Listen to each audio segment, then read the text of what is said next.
All right. Hello, everyone, and welcome to Patriot Underground. Today is November 3rd, 2025. Thank you so much for joining me, folks, to discover the truth beneath the surface. As always, I really do appreciate everybody out there taking the time to listen. And of course, it is a Monday, so that means only one thing, another round with the great Mike King from realnewsandhistory.com. Mike, how you doing tonight? Hey, I'm doing well. Good to be with you. How are you doing? I'm doing well, my friend. Right. Absolutely. I'm geared up for a really interesting show, and I think folks are going to agree this is going to be a good one. We're going to follow our typical format. Mike's going to take us through two of his most recent New York Times pieces. The first one is entitled Globalist Bill Gates Suddenly Quits the Climate Hoax, and that was published on October 30th. And then the second piece is entitled A Q Operation Has Killed Hollywood. That goes back a few days before that on October 26th. Absolutely massive stories. Mike's going to break it all down for us. But as we normally do, before we dive into the meat and potatoes of the presentation, I wanted to engage Mike and get his opinion about some of the spectacle that we saw over the weekend at the Republican Jewish Coalition event. And as you know, everything, all the political discourse at this point, even in the mainstream media right now, ever since the Charlie Kirk event, seems to center around the shitty little state, the SLS, as you call it, right? Yeah. And we know that this is being driven by Q operatives, even though it's not 100% clear who's playing what role. We both agree that that really doesn't matter because we've got major voices on the right, like Candace Owens, like Nick Fuentes, like Ian Carroll. And then, of course, you've got Tucker Carlson, you've got Marjorie Taylor Greene, you've got Matt Gaetz, and many others who are making the focal point entirely fixed right now on the Zionist influence over American politics. And we saw what I believe was the sort of scripted civil war or the depiction of that's taking place within the GOP absolutely explode over the weekend at the RJC. So I actually have a couple of clips that I want to show you. Let's start out with this clip from Mark Levin. Check out what he had to say. It'd probably help if I press play, right? Little Adolf, Fuentes, little Adolf. He gets here, he's got a little suit on like he's attending a funeral. My advice to little Adolf is just go full, put the brown shirt on. What are you, a coward? Put the brown shirt on. I know you can't grow the Hitler mustache, you're still stuck in your prepubescent stage, but give it a shot. Give it a shot. To Tucker Carlson, I say, did you have a head injury? What happened to you? But you know what? Unlike other people, truly, I'm not a psychiatrist. I don't care why. I just know what you are. You platform these people. You deceive your audience. You lie to your audience. You become a full-blown, out-of-the-closet Jew hater. And if you're a Jew hater, you're a Christian hater. If you reject Judaism and Christianity, then you reject the American founding based on the Judeo-Christian values and belief system. If you embrace Hitler, if you play footsie with Hitler, if you think Hitler's misunderstood, if you think Churchill's the reason we had World War II, if you think Churchill was the provocateur, if you think those things, I don't want to debate you. I don't even care about you. That's not a legitimate position. These aren't powerful people. Seriously? These aren't intelligent people. These are lowlives that have platforms. If we can't speak out against them and fight them, what good are we? Conservative institutions. We've been putting billions of dollars into conservative institutions for half a century. Now's the time. We're not interested in your white papers. We're not interested in your booklets. We're not interested in your donation requests. Unless now, when you're needed, you speak out and you do something. All right, so that was the first one. And then we had our friend Ted Cruz had this to say. And I will tell you, at least for me, I am very proud to be a Christian Zionist.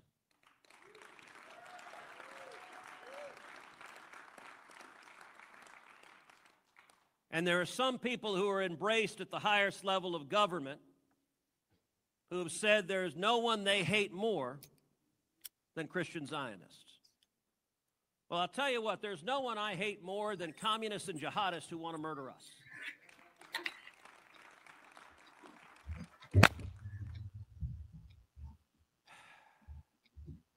And now is a time for choosing. Now is a time for courage. If you sit there and nod adoringly while someone tells you that Winston Churchill was the villain of World War II,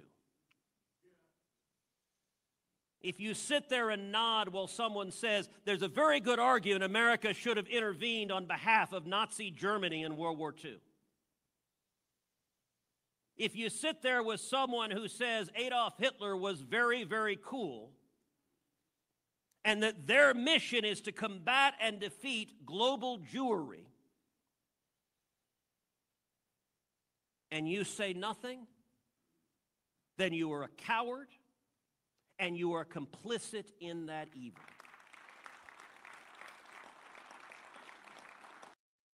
All right, so there's just a little bit of a sampling there, Mike, of some of the stuff that came out during the course of that conversation. And of course, we also had, we saw Mark Levin, we saw Ted Cruz, Lindsey Graham was there, and they're all pushing all the usual suspects, right? And they're all pushing the notion that in order to be MAGA, you have to support Israel unconditionally. And if you speak out against the Zionist agenda, you're a Nazi. And also, of course, they went further. Part of me even wonders if they're listening to our conversations, to be honest with you. But, talking about if you're questioning World War II history, anything that you've been told about Winston Churchill, anything that you've been told about Hitler, on and on and on. So I found this to be particularly fascinating. And I wanted to give you an opportunity to share some thoughts, and we can maybe discuss the big picture about what's really going on here beneath the surface, because obviously this is part of the scripted movie. So what's your takeaway here? Yeah, absolutely. And I've been writing about this for a few years now, that these types of debates, which were never even heard before, are being brought forth in the New York Times. You see, in the past, it just wasn't even discussed. The legitimacy of World War II wasn't even challenged. And if somebody did, you just ignored them or you attacked it and went away. But they're keeping the debate alive. And it's deliberate. It's just a way of bringing more publicity to it. That's right. So people hear for the first time ever the idea that Winston Churchill was the instigator of World War II, that Hitler wanted peace. So that's what you have to focus on. Never mind the attacks. And I don't even think those characters are real, frankly. Who knows? It's impossible to tell. I've long suspected that Mark Levin was switched out a while back. But by putting World War II, the conversation of World War II in play, that alone that introduces people to the red pill in the first few milligrams of it. Because they're hearing this for the very first time, that there are people that they liked and admired, like Tucker Carlson, Marjorie Taylor Greene. I don't know if she's ever questioned World War II, but certainly Tucker Carlson has, and a whole bunch of podcasters who are definitely plugged into the Q operation. So this is being done deliberately, and they're also being put up there as straw men, Cruz and Mark Levin, when they say, if you dare to even question this, you're a Jew hater. That turns a lot of people off. Like, wait, yep. I want to hear this. Yep. So this is deliberate. These are not the final throes of Zionists in the Republican Party. This everything's been taken over. So this whole event is definitely scripted. But that's an excellent way to introduce the subject of World War II. I don't like to use the term revisionism. I prefer correctionism. Yep. But there's my book there. I don't know if you can see it, The Bad War, banned by Amazon. And it was when I wrote that in 2015, it was just a ridiculous proposition, the kind of thing people wouldn't even want to consider. But now it's out there that there's an alternative point of view. So that's a very positive development, because it is essential to correct fake history, particularly the fake history of World War II. Like I always say, that's the foundation of the fake modern world. Mm-hmm. And well, that's why you were the first one that popped into my mind as soon as I saw those clips. I was like, all right, well, I got to play these on the show and give Mike an opportunity. And I almost, verbatim predicted what you were going to say, that this is ultimately part of the show, and it's a great way of seeding these ideas for the first time for a lot of people, knowing full well that these feuds that are being scripted behind the scenes and they're being kept alive are going to introduce the normies to these concepts that they've never even considered before. That's right. There's no such thing as bad publicity, and what we don't want is to be ignored and silenced. But now they're giving it publicity. They're creating a controversy, which is only going to open more minds. Yep. And it's brilliantly played. But this is the 5G warfare. This is how you do it. That's right. Yeah. And they're making increasingly outrageous claims. That's the thing. Yeah. People like Randy Fine saying that Tucker Carlson is the most dangerous anti-Semite in all of America, and he's not MAGA. And this is the same guy who put out a tweet saying that there's a reason the first time I shook Netanyahu's hand, I didn't want to wash my hand until I touched the heads of my children with it. And people are reading this and going, wait a second, who do these people actually represent?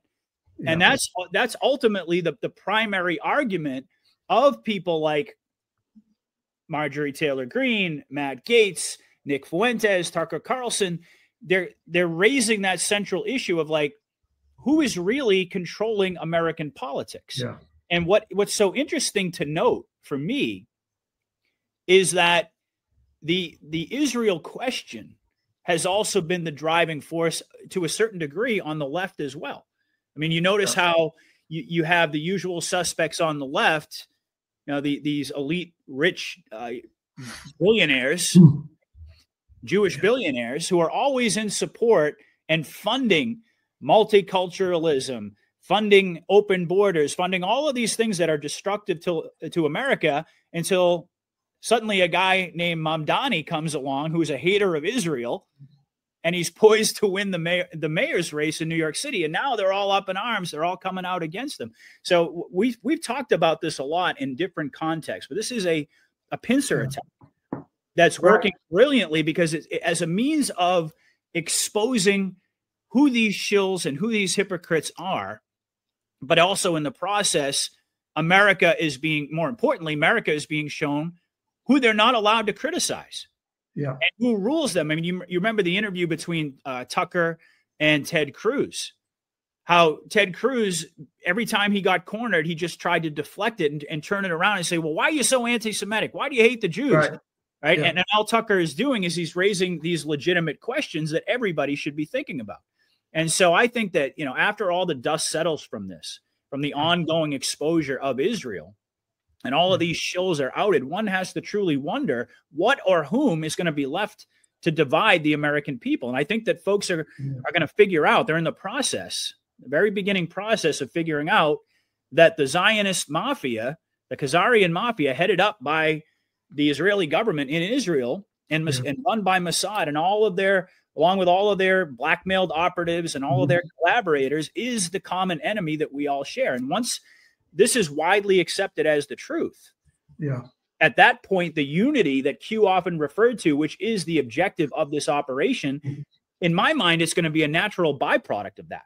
It'll be a relatively seamless transition. Like once the normies figure out and they come to understand that all of this division was engineered based on lies and amplified by all of these shills on all sides of the political spectrum to engage in the classic divide and conquer tactic. So it's absolutely incredible. And meanwhile, we've got the Israeli, the exposure of Israel itself keeps accelerating in the process. So I thought this was just a great way to kick off the show. Yeah, and this opening, there's no question it was created by this 2-year ongoing wag the dog war. It's opened up so many possibilities. Yes, sir. We're so close right now. It could be the inevitable Epstein disclosures, or it could be Israel breaking the ceasefire, starting up a war again. We're getting to the point where people will want to reconsider the history of World War II, and the psychological barriers will have been torn down by then. That's the key. That's right. Yep. Making the case intellectually is a cinch. You just read my book, The Bad War here. All the receipts are in here. Right. And it's all in here. Let me show you this book. The ADL got this banned in 2017 when it was taken off on Amazon.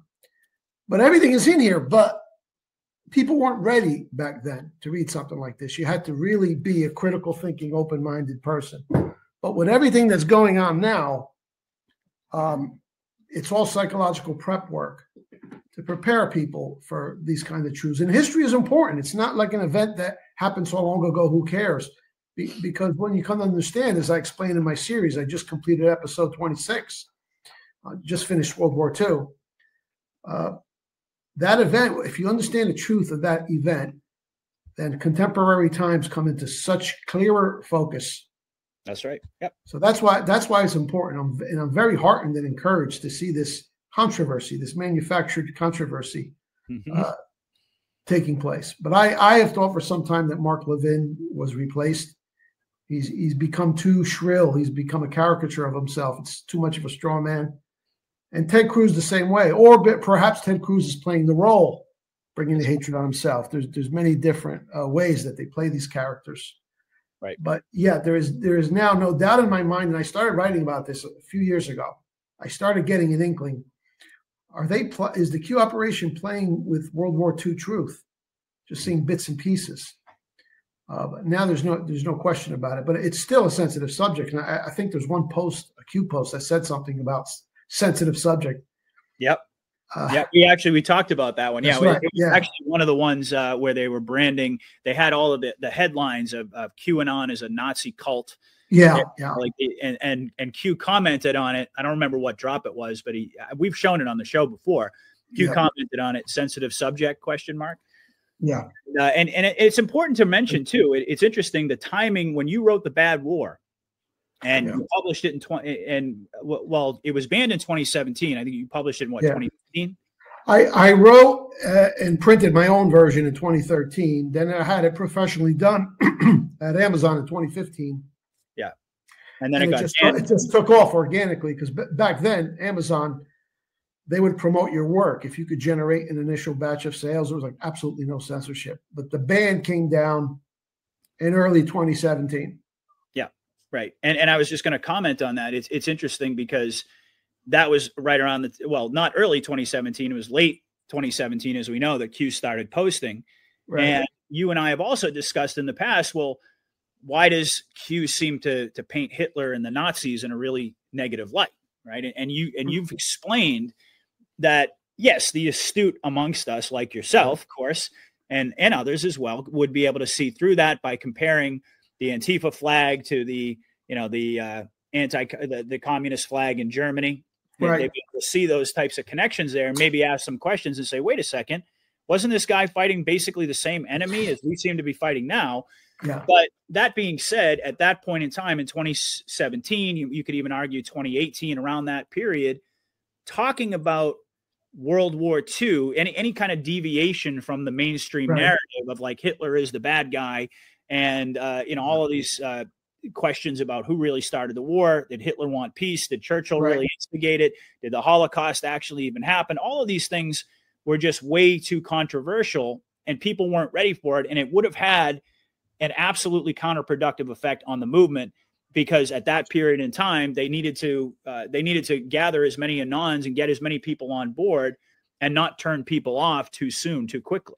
Because that would have given an opening to the deep state to just blow the whole that's right QAnon movement right out of water early on. Look, they support Hitler, right? So you have to go along with that. Q is strategic. However, like you said, there's clues in there. The Antifa comparisons, something about who was really behind World War II, what elite families. The clues are in there, right? But now it's different. I guarantee you, many of the Q people who would have outright rejected and head for the hills years ago if they heard any such talk. Now they're receptive to it. And, just to give you and I'm one of them, I'll be honest. What's that? I said, I'll be honest with you. I'm one of them. I mean, even when I first started talking to you, I wasn't so sure I wanted to get into the World War II and the Hitler stuff. I mean, it took me a little while to get there. That was like, less than 2 years ago. So I understand. And you will rarely see in your comments any degree of pushback. No. People are open to it. And on another anecdotal example I can give you is that over the years, there's always new people joining my free mailing list. And I would write on a variety of subjects, and they would join. And then I would send out a World War II piece or a Holocaust piece. And invariably, I would get at least a dozen people unsubscribe. Yep. You could tell when I sent out a World War II piece. And these were people who liked all my other stuff. They just came across the site. They didn't really get into it too deeply. But then when I sent out one of these items, I had a bunch of quitters. Yep. Doesn't happen now anymore. With the newbies who come up, they all stick. You see? So that's a good sign that minds are opening to this, and the wag the dog and the revelations of the undue influence of the Israeli lobby and the Jewish billionaires. It's people are seeing it now, and they're able to speak about it. Yeah, and they're happening. It's happening parallel. So you've got this scripted war inside of the GOP over, the Israel firsters, the shills versus the America firsters, and at the same time, on a daily basis, Israel is looking worse and worse and worse and worse. We just had that Israeli major general, I think her name was Yerushalmi, who was arrested after being dismissed for leaking the footage of the Israeli soldiers raping a Palestinian prisoner. And then the Israeli Knesset just gave preliminary approval to a bill to execute Palestinian detainees, including children. Right. Yeah. Yeah. The movie's still going on. Yeah. Right. All scripted. And this is very good because remember, we spoke about our potential concern that everything is just going to emerge as nice and happy, hunky-dory in the Middle East. But we don't want that. But no, every day is like a new outrage. There's like a small violation of the ceasefire here, another one there. Now you have this situation with the woman. So they're not done. They're doing a number on Israel, saving Israel for last. Indeed. Yep. It's not over. No. And, the more it goes on, the easier it will be to introduce World War II truth. But more importantly, for contemporary significance, Epstein Island. Yep. Which leads to the Clinton Foundation, the abuse of children, the torture, murders, rape, the Satan, all that. That's what we want. So I think it's all, still heading in that direction. But it's a slow process, especially if you're talking about deprogramming Christian Zionists, which is happening, by the way. It sure is. There's that block, that one solid block, has developed some serious fissures in it. And it's going to continue. And if it weren't Mike, we always talk about, what wouldn't be happening, right? If there wasn't a threat, we know this is all being scripted, but according to the optics, if this wasn't a threat, this whole America first and questioning World War II and all of these things basically centering around Israel, if that wasn't a threat to the neocons, you wouldn't be having people like Mark Levin and Ted Cruz and Lindsey Graham and Randy Fine and all of them lining up and hurling out insults as they always do. But the beautiful thing about it is that the deflections, the insults, the labeling, the anti-Semitic label, it just doesn't work anymore. It doesn't stick anymore. Yeah. And people are noticing more and more who they're not allowed to criticize. Right. Like you can talk about any other group with relative impunity, but the minute you talk about Israel, boy. And that's, of course, the whole purpose of this reenactment is to get the evangelicals primarily up to speed on that. And I agree with you. I think it's absolutely happening. It's beautiful. And meanwhile, we've got that guy on CNN, Harry Enton, who came out and said that the Democratic brand, this is a quote, he said, the Democratic brand is in the basement. Yeah. It's total and complete garbage in the mind of the American public. That was a direct quote from CNN, and I have the clip. I don't think I need to show it. I mean, folks, CNN, yeah. I mean, this is the sign of the times that we're in. This is absolutely historic. Trump and the white hats are killing the leftist ideology. Yeah. And at the same time, they're exposing who funds it and who amplifies it. Totally. I mean, it's historic. It's amazing. Truly amazing. As are the stories that Mike's going to break down for you folks tonight with regard to climate change and the downfall of Hollywood. So why don't we go ahead and dive right into that? So the first article, normally I give kind of a brief overview. I just gave you the title. So this is a piece, again, that Mike wrote entitled "Globalist Bill Gates Suddenly Quits the Climate Hoax." And so Mike, of course, is going to break down this epic 180. All of a sudden, Bill Gates 2.0 came out and denounced the climate hoax after spending billions and billions of dollars of his own money to bankroll this con about this, this doomsday narrative in the first place. So, and I could certainly get into some more detail, Mike, but I don't want to steal your thunder here. So let me go ahead and pull it up, and let's dive into this. This is fascinating. All right, go for it. All right. Well, this was a big story that was on all the media. The whole country heard it. There's a couple headlines from the New York Times. They gave this ample amount of coverage, a handful of articles. Will Bill Gates' strategic pivot shake up climate policy?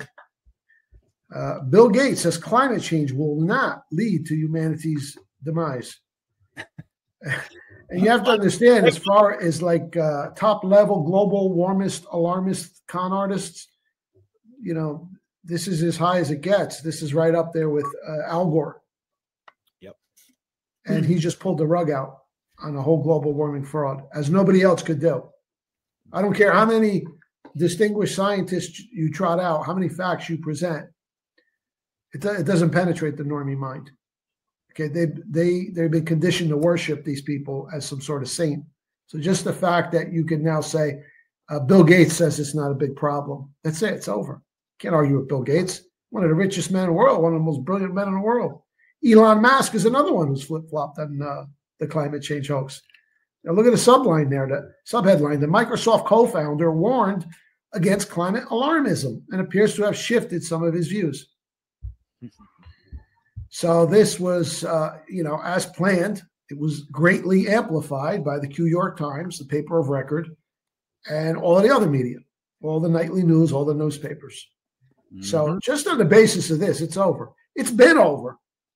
But this is an element of the great replay that we're waiting for. So and remember how upset people were when Bill Gates was recently at the White House with Trump? Right. Bill Gates 2.0. I don't believe it's him. I mean, it's always possible that they put him under submission, but frankly, I think he's been switched out. But of course, this is how many times have we seen this with Trump? When he appears to go in a direction that we don't want him to go, it means that he's setting up the rug pull. That's right. He's setting up the boomerang. You just got to wait for it. You just got to wait for it. And here we are. Every single time.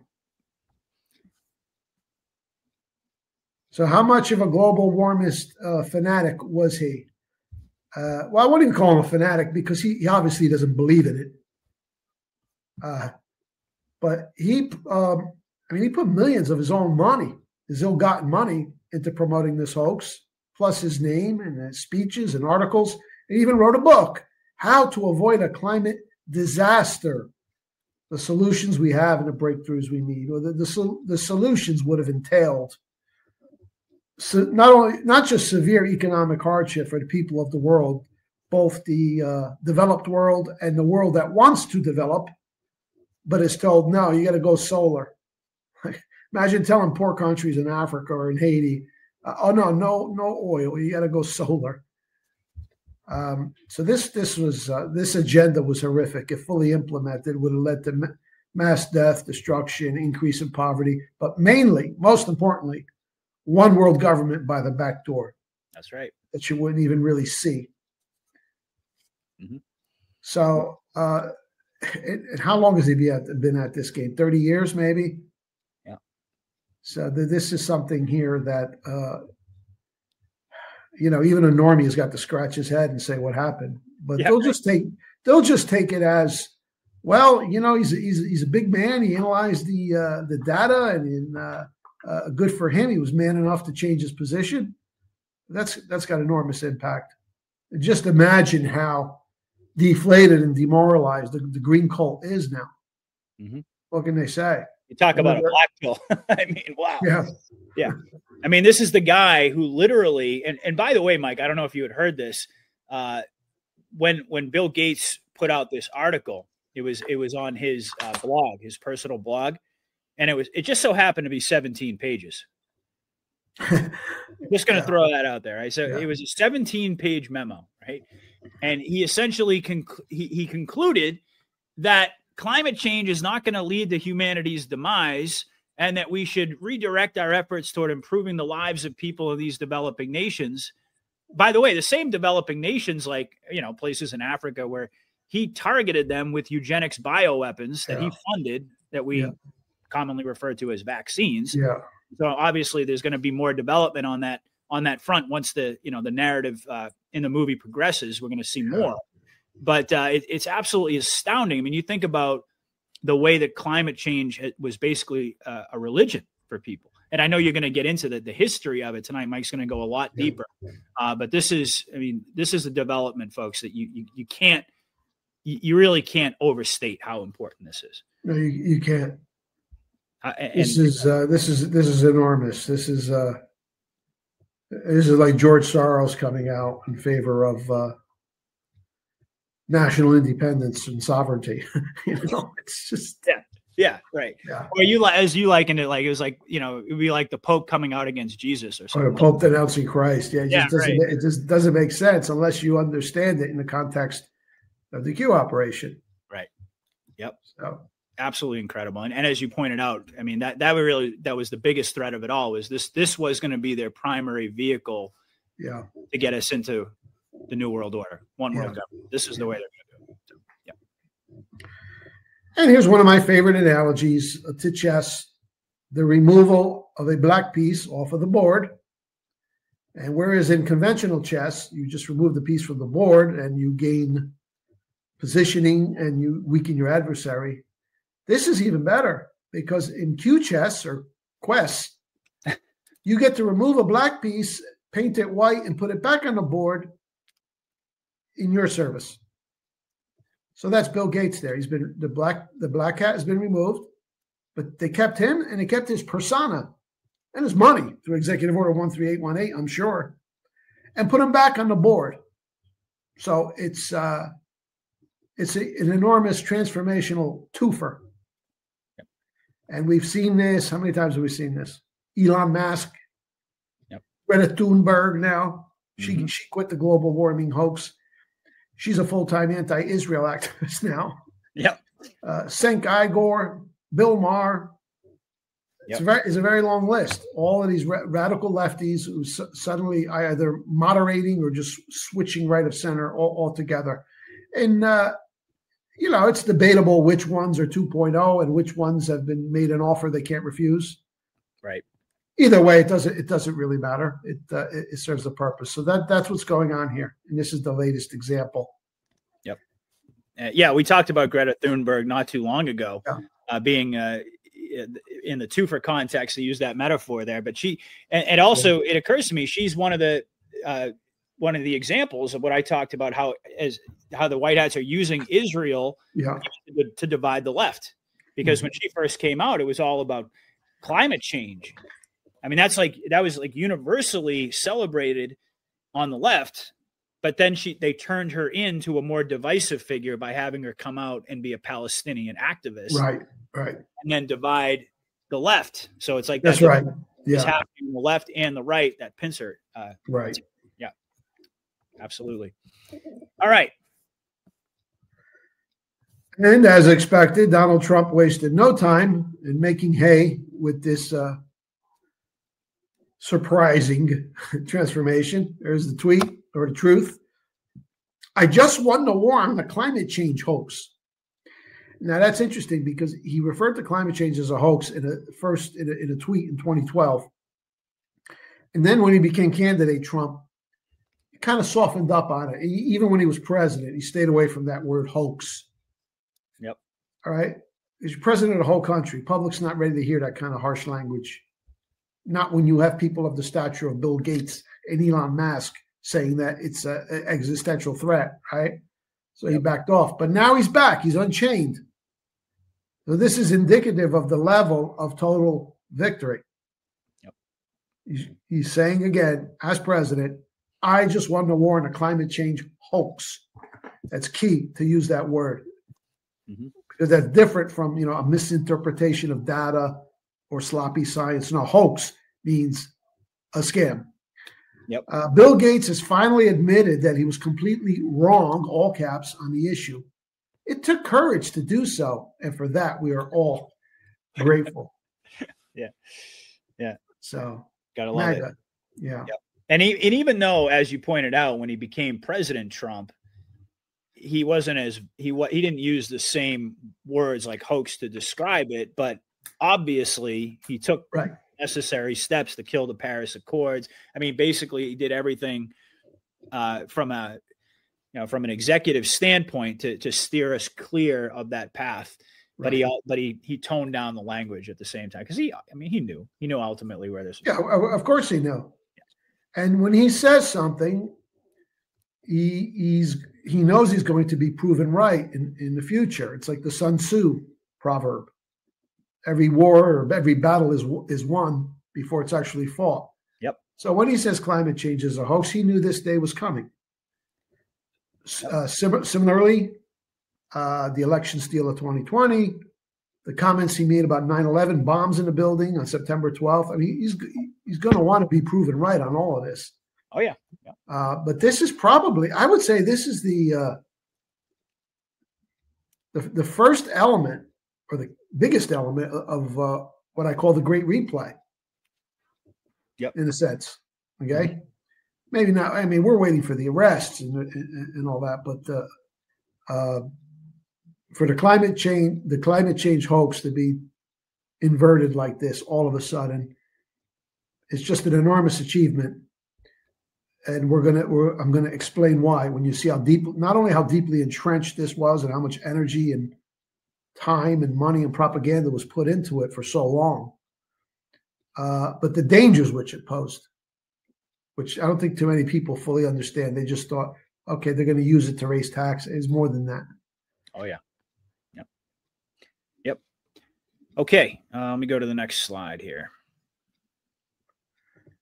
All right. Well, I mean, your generation, or maybe a little younger, would certainly remember the Captain Planet cartoon. This was big in the 1990s. This was the brainchild of Ted the Red Turner, who I believe might have been that anonymous rich gentleman behind the Georgia Guidestones. He's from Georgia, but he was a total one-worlder. He was married to Jane Fonda at the time, Hanoi Jane. Yep. So this was their baby, Captain Planet. So for a number of years, they had a captive audience of young children that they used to terrify with this propaganda with. I don't know if you've ever seen the cartoons. Oh yeah, they were bad. It was just it's something right out of the Bolshevik playbook, Of course, the evil capitalists wanting to pollute the world for money. Yep. Then Captain Planet arrives to save the day. And one of the issues that they touched upon in several shows was the greenhouse effect, as they used to still call it back then. Right.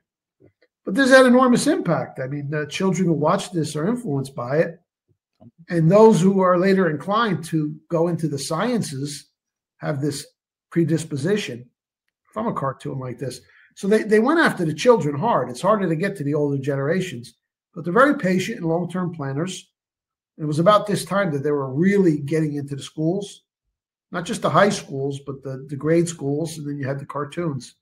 Yep. And that's the image that they would frequently use, something people could relate to, the Statue of Liberty underwater. Yep.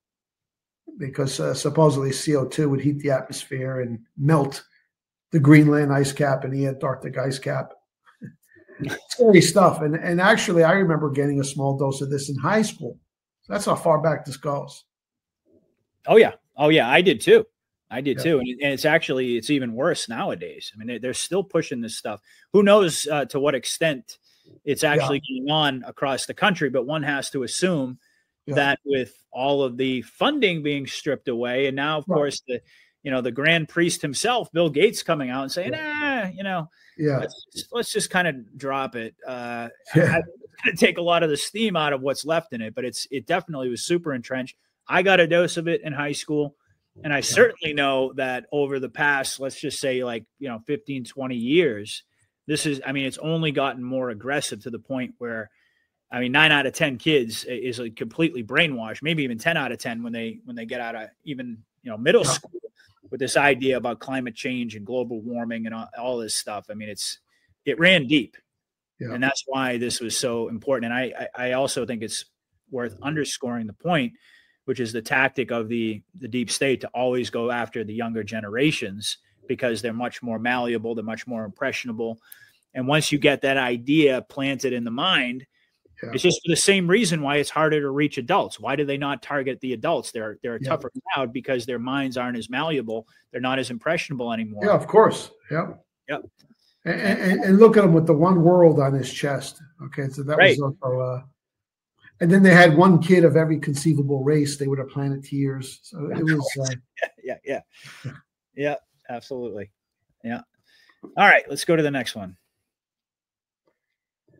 Well, let's go back to the first Earth Day 1970, and this marks the real starting point of the environmentalist movement, or the fake environmentalist movement. Yep. There's always been people concerned with conservation and preserving this or that, or cleaning up litter, positive things. But this is the moment when, that sort of stuff was hijacked by the globalist Marxist movement. Exactly. And April 22nd, 1970, happens to be Lenin's birthday. I don't know if there's a connection or not. Probably. Because it's been said that environmentalists are like watermelons, green on the outside, but red on the inside. Oh, that's good. Yeah. I like that. But this was a huge event. I don't know if it was that large in terms of the actual participation, but certainly the perception of it, the way it was hyped by the media. But it was cities all across America that, they got a bunch of hippies and young college students. It's just a national demonstration for the environment. There's a headline, New York Times, paper of record.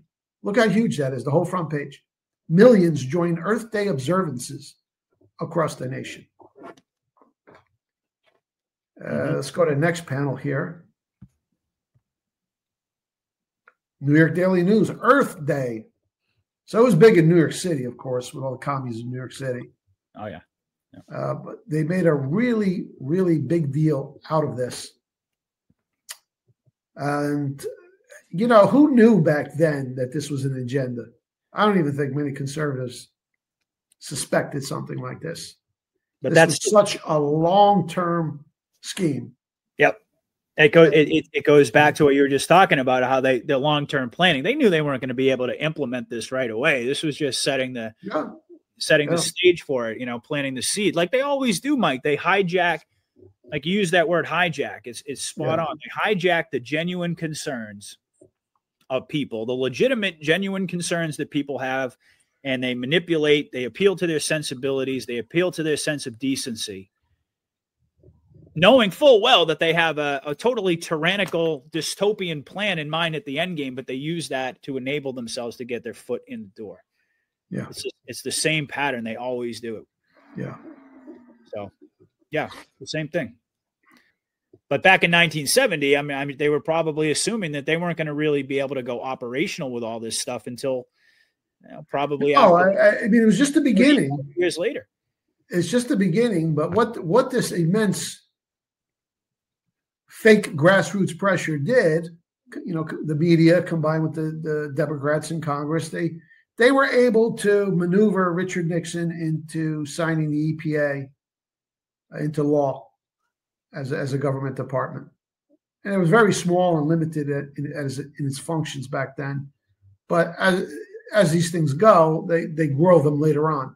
Of course. Okay, so it was just a little embryo back then, but by now it's a monster. Well, no longer, because Trump has gutted its capabilities. Yep. But that's what they were aiming at, a global regime of massive taxation and regulation, which would in essence function as a world government in many respects. Yep. Where nobody, we were nobody the suspected they it. wanted to get rid of. We were the carbon they wanted to reduce. That's right. Yeah. Tie it into the digital IDs and the vaccine passport. Yeah. All this stuff was intended to integrate. And what made this easier to pull off is there were legitimate concerns about the air quality, say in a city like Pittsburgh. Yep. And then litter, that was big too. The TV commercials, don't be a litter bug. And they would show litter on the side of a highway. Well, we're all against litter, right? Right. They made it sound like something innocuous. Everybody wants clean air, clean water, no litter. And that was the hook. Right. To escalate into something else. Yep. So they could get their little government department going, and then they could get it funded more, and then they could create, more propaganda to get more funding and to just grow this Leviathan into what it became. Yep. So, I mean, it's quite an accomplishment. That's why I say this Bill Gates reversal is so big. Look how far back this goes and how much time and effort they put into it. And on Earth Day, CBS did a special, and there's the host, the MC, Walter Cronkite, also known as the most trusted man in America. Everybody thought this guy was a straight shooter, and people would speculate, is he a Democrat or a Republican? Nobody knows, because he was such a serious, objective newsman. I mean, my father was a right-wing guy. He loved Walter Cronkite. He just thought he was a consummate professional. Yeah. But no, he was a propagandist, a one-worlder.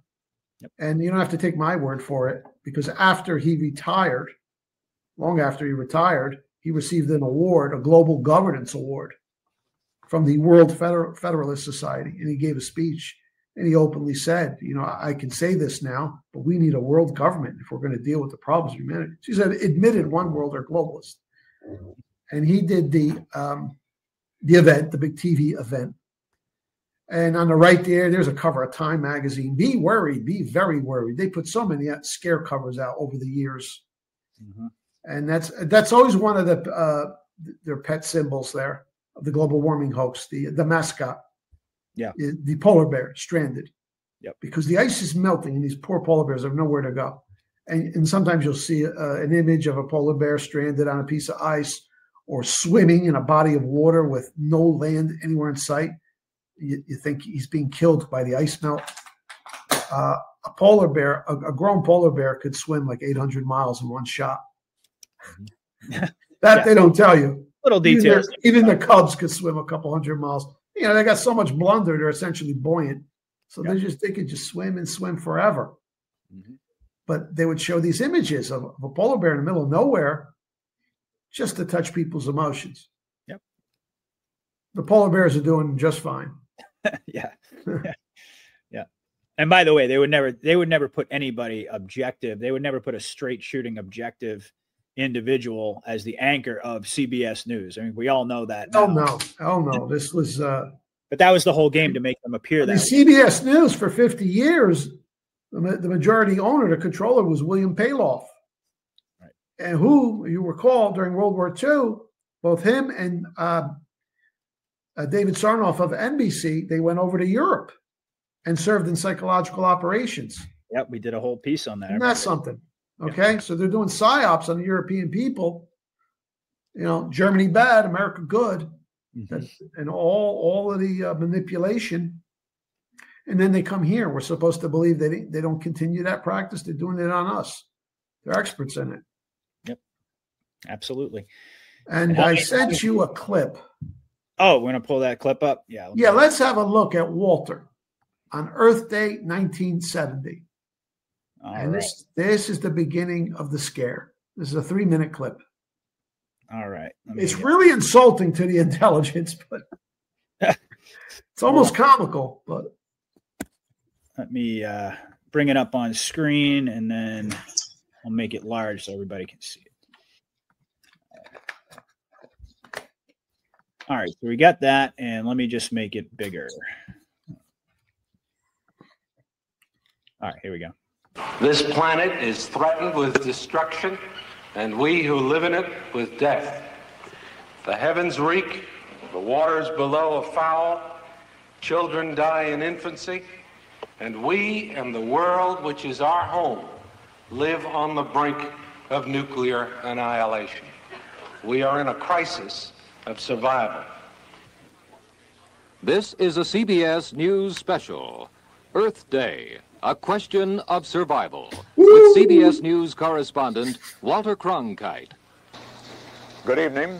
A unique day in American history is ending, a day set aside for a nationwide outpouring of mankind seeking its own survival. Earth Day, a day dedicated to enlisting all the citizens of a bountiful country in the common cause of saving life from the deadly byproducts of that bounty, the fouled skies, the filthy waters, the littered earth. As a demonstration, its success was mixed, beyond expectations here, far below there. No one now can know exactly how many took part. We do have an idea how many planned participation, student groups in 2,000 colleges and 10,000 local schools, citizen groups in 2,000 communities. By one measurement, Earth Day failed. It did not unite. It did attract that broad cross-section of America its sponsors wanted, not quite. Its demonstrators were predominantly young, predominantly white, predominantly anti-Nixon. Often its protests appeared frivolous, its protesters curiously carefree. Yet the gravity of the message of Earth Day still came through. Act or die. We begin our report with Bruce Morton in Denver. Place for Purple Mountain's majesty, a place where on a clear day, the legend says, you could see forever. The clear days are fewer now, and instead of forever, the view often stops with haze. Next to Los Angeles, Denver has the best climate in the country for producing smog. In this unlikely seeming place, the air is threatened. Earth Day is a focus for efforts to save it. Bicycles at the state capitol were a Denver symbol. Auto pollution is a major problem here in the country's 17th most polluted city, so high schoolers pedal to show there's another way to travel. The altitude increases car engines' pollution output. It doesn't do a thing to bikes. Somebody in the cheerful, disorganized crowd said, let's clean up, and the several hundred young people did, scouring the Capitol grounds for litter. Cleanups like this went on in many parts of Denver today. Somebody got a wastebasket from the Capitol and said it must be the only one, but there were enough paper bags to go around. Then they left for the teach-in, bikers on bikes, but hundreds of others traveling on foot. Some sang, some shouted, all seemed to enjoy the day. High schools were not closed, but many announced absences would be excused. Corrigan Plaza, the hall, was arranged to seat 6,000, though some planners predicted a half-full house. In fact, it was better than that. Lots of coming and going, but about 5,000 seats filled. Most were young, but not all. Most were white, but not all. A group who'd bicycled across the state gave Governor John Love a declaration supporting a cleaner planet, and the governor signed it.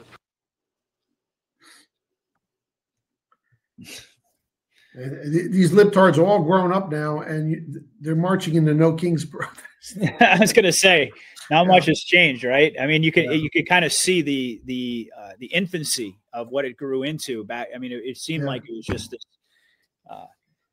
like you said, an innocuous type of event. Oh, we're going to, and there was no specific focus, just vague litter, right? Haze, right? Smog, pollution. They weren't talking about reducing carbon and all the crazy stuff that was going to come later. That would come in the subsequent decade, and it would not be for another 9 years, 1979, when the very first articles began to appear suggesting that man-made CO2 would cause catastrophic warming. Yeah. And prior to that, they did a little stint with the Ice Age scare in the 70s. Yep. And then there was the hole in the ozone layer hoax, the acid rain hoax, the overpopulation hoax. But at some point, the planners fixated on global warming, greenhouse effect, they called it back then. Mm-hmm. And by the early 80s, they were pushing that hard. That's the direction they went. Mm-hmm. All right. And I love the serious tone that they had, too. Oh, yeah. Act or die. Act or die. Oh, God. It's exactly the antithesis of what people nowadays want to hear. It's like people hear that kind of scripted performance voice and they're immediately turned off by it. But back then, that was the voice of authority, right? And that's what everybody Gravity. Yeah. That's what everybody loved about Walter Cronkite, Dan Rather, and all these clowns. But even then, you'll notice the emphasis was on the college and the high schools. Yeah.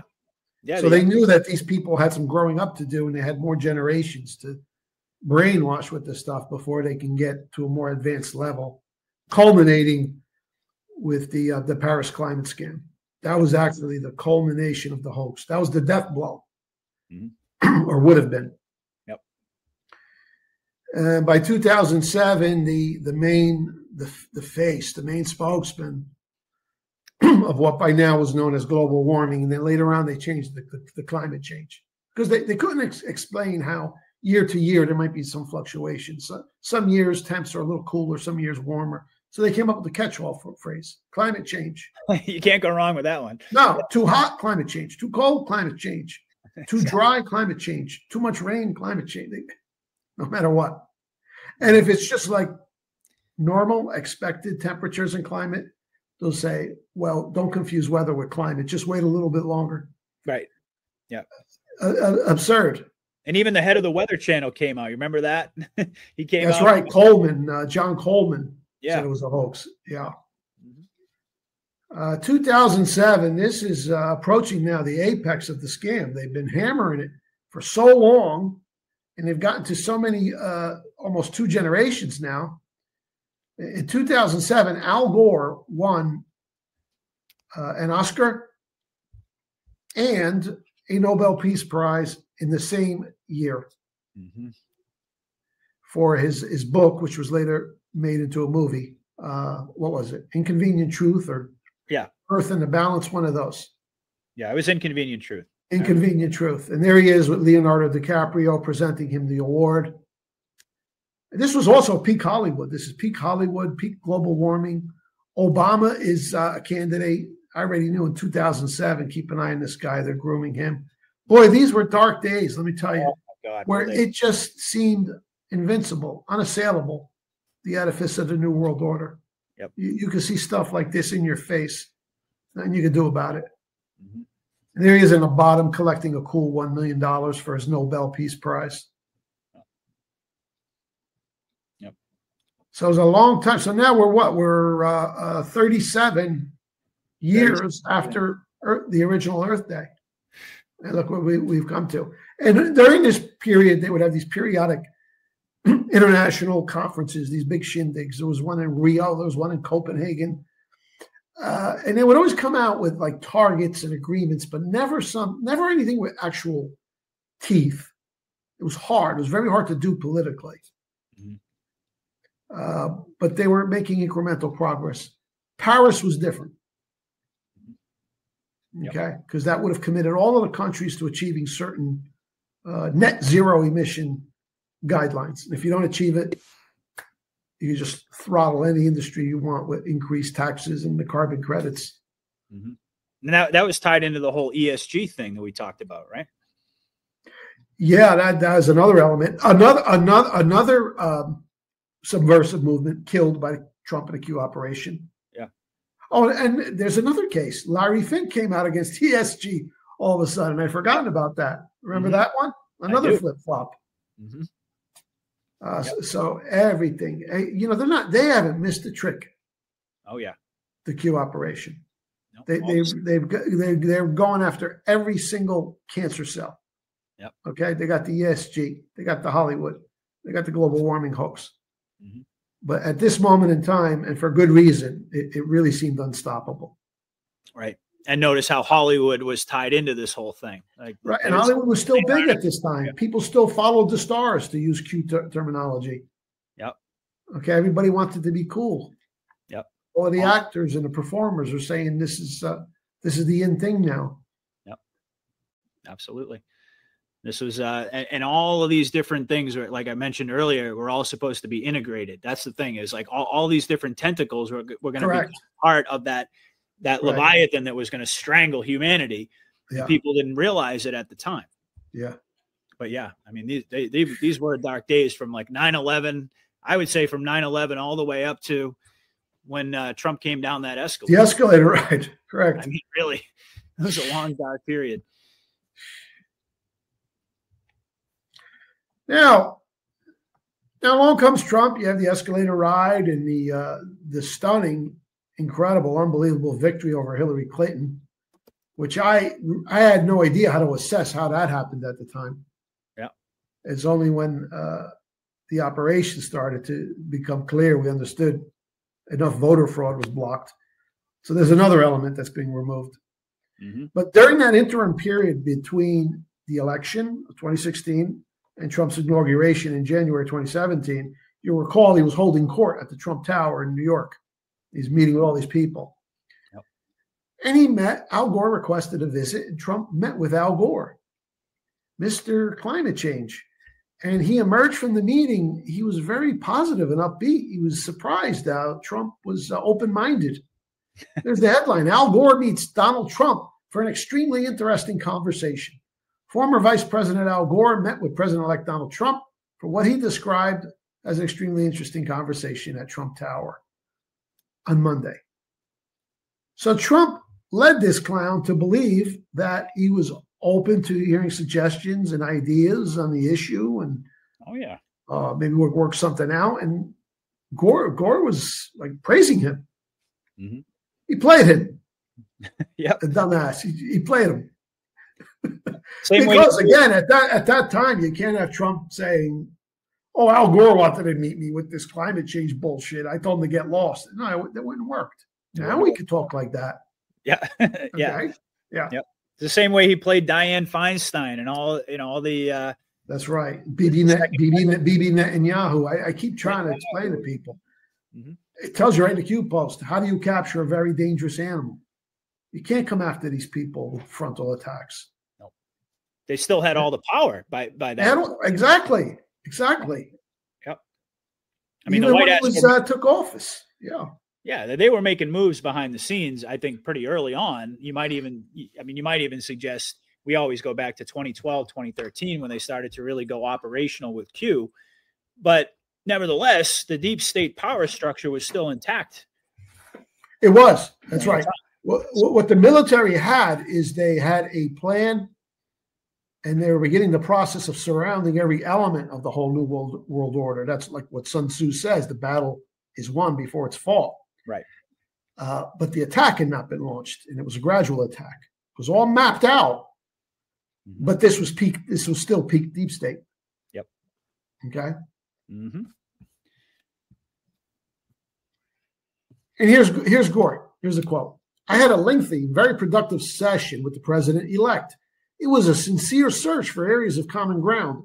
I found it extremely interesting conversation and to be continued. I'm just going to leave it at that, Gore told reporters. Later Monday, Gore spoke to MSNBC Chris Hayes and reiterated that he felt good about the meeting, adding, "We're in this wait-and-see period, but I was happy to have the opportunity and to exchange views." And there were quite a few people in the libtard media who were pleasantly supportive of this and surprised, and even uttered some words of praise for Trump, thinking that they must have been thinking, okay, we could turn this guy into another Reagan, but we could hustle him. Yep. Because we're so much stronger, and so we got him. It was a brilliant way to get them to take their guard down, to let their guard down a little bit. Yeah. And I think that's ultimately what Trump was doing there. Yeah. He was done this time and time again. Yep. All right. The next one. I mean, if you're going to be attacked on something by a superior enemy, just say, yeah, okay, I agree with you. And then do something else. That's how he rolls. That's right. And this is still that very dark year of 2000. This is 2008. All right. Black Jesus has come onto the scene. And this was an intense hype.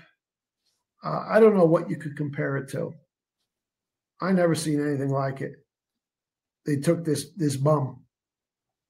And if you look at the rise of Obama from community organizer and then state legislator, senator, anyone who was in his way, whether it was in the Democratic Party or a Republican general election, they suddenly had a scandal and they had to step down. I mean, it's clear this guy was being groomed by the globalists, and that was the plan. 8 years of Obama, 8 years of Hillary. Bye-bye, America. Hello, New World Order. That's right. But it was an intense build-up like you've never seen before. Yep. So there he is in Berlin. Now he's running for president of the United States. He's a candidate there. And he's addressing a crowd of like a couple 100,000 Berliners turned out to worship him. Really pathetic. But that just goes to show what they did to post-World War II Germany. You know, the heavy-duty brainwashing. They got it worse than anybody else. That's right. Even the U.S. Yeah. Even the U.S., even other Western European countries, not like the Germans. Yep. And this was peak Angela Merkel days, too. Mm-hmm. And I look at this stuff now, and I'm starting to get like flashbacks. Anxiety attacks. Yeah. It was just so bad. It was, I just saw this clown being built up, and then they set up a nice patsy to run for him. Mm-hmm. John McStain, pick your poison. Yep. But he's addressing the Berlin crowd, and one of the topics he speaks about is the climate change hoax, and you see the clear indicators of one world government ideology in his speech. He says, quote, "Tonight I speak to you not as a candidate for president, but as a citizen, a proud citizen of the United States and a fellow citizen of the world." Mm-hmm. New World Order, world government. That's code language. Mm-hmm. Climate change is the global threat of our time. This is the moment when we must come together to save the planet. Let us resolve that we will not leave our children a world where the oceans rise and famine spreads and terrible storms devastate our lands. Let us resolve that all nations, including my own, will act with the same seriousness of purpose as has your nation and reduce the carbon we send into the atmosphere. Because Germany was at the forefront under Merkel. Mm-hmm. With the solar panels and those hideous windmills. Now they're ditching that. Germany's getting rid of that stuff. It was so bad, so destructive, mm-hmm. unproductive, expensive, unsightly. But Germany was in the forefront of climate change hoaxery. This is the moment to give our children back their future. This is the moment to stand as one, always with the ridiculous hyperbole. Yep. Stand as went nuts. Yeah. Yeah. Stand as one fellow citizen of the world, coming together to save the planet. Yeah. Yep. One world government. That's what this was.